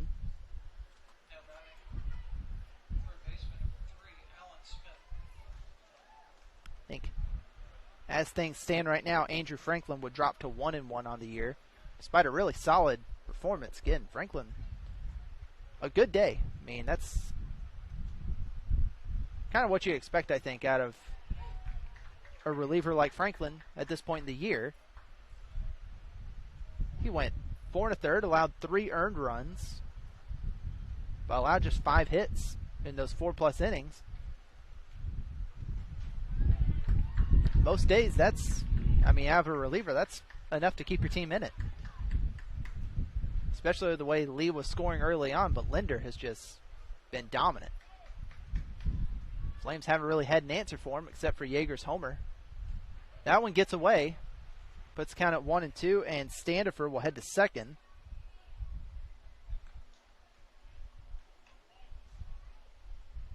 Of course, this is no easy task for Eric Linder.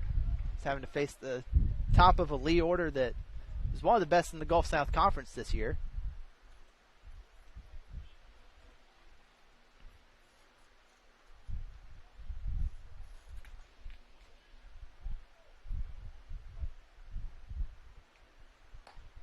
And that one misses high ball too.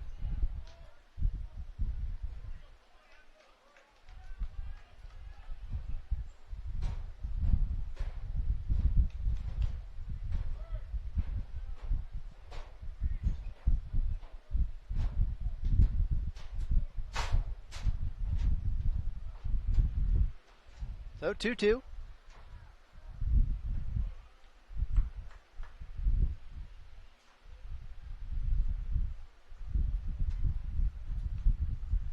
Seven runs on 8 hits for Lee. They have left 5 runners on. 12 runs on 10 hits for Tampa. They've left on 6. Liner down the right field line, but foul well out of play. And he'll stay at 2-2.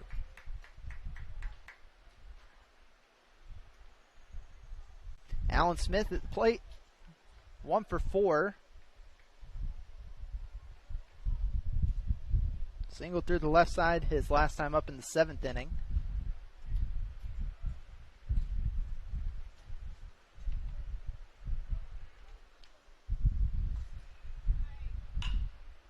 Single up, or not single, excuse me. Grounder up the middle. That will go down as a single. So Lee's not going away. Hit for Alan Smith.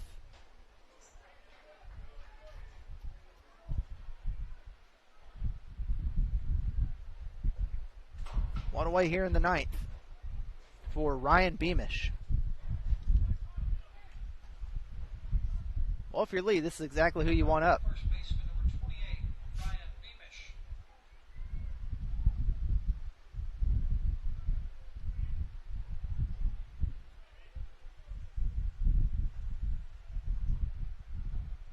First pitch on the way from Linder. Misses low, ball 1. 2 times Beamish has faced Linder today. Got him to pop out behind the plate and fly out to center in the 5th and 7th innings. We'll see if Beamish has got something figured out here. Watches the heater, catches the edge, 1-1.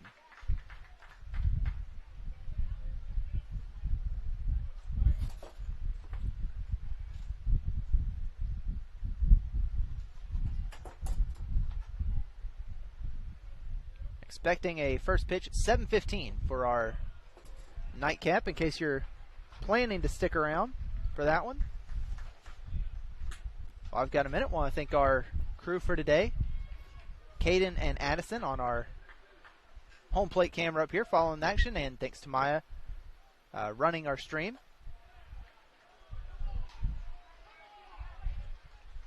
That one misses outside, 3-1. Lee does not go away easily. They're not doing it here either. 3-1. On the way to Beamish. Swings through it. Man. Tried to hurt that baseball, but swung right through it. 3-2 now.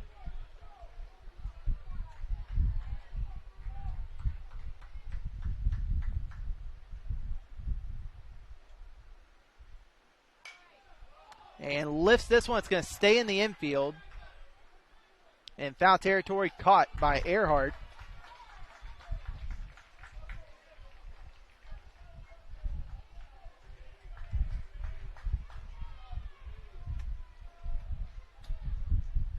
So that brings up the home run hitter, Colton Yeager.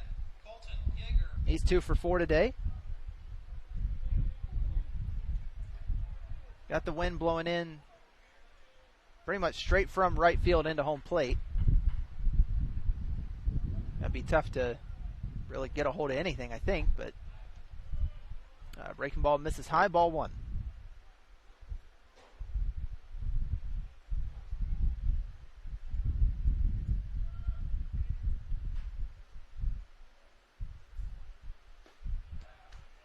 That one catches the edge.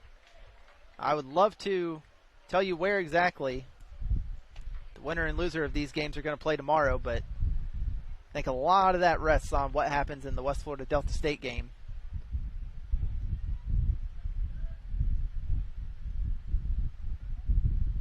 Swing and a miss there from Yeager. So your best bet to know for sure where everything stands is go to goargos.com/NCAA baseball. 1-2. Chopped. It's going to stay in the infield. Linder picks it up, flips to first. That is the final out. What a performance from Eric Linder in relief. He goes 7 innings, strikes out 11, walks just 1, allows just 1 run against a potent Lee offense. He will earn the win today. Linder improves to 5-1 on the year. So, Tampa will play tomorrow at 3 o'clock.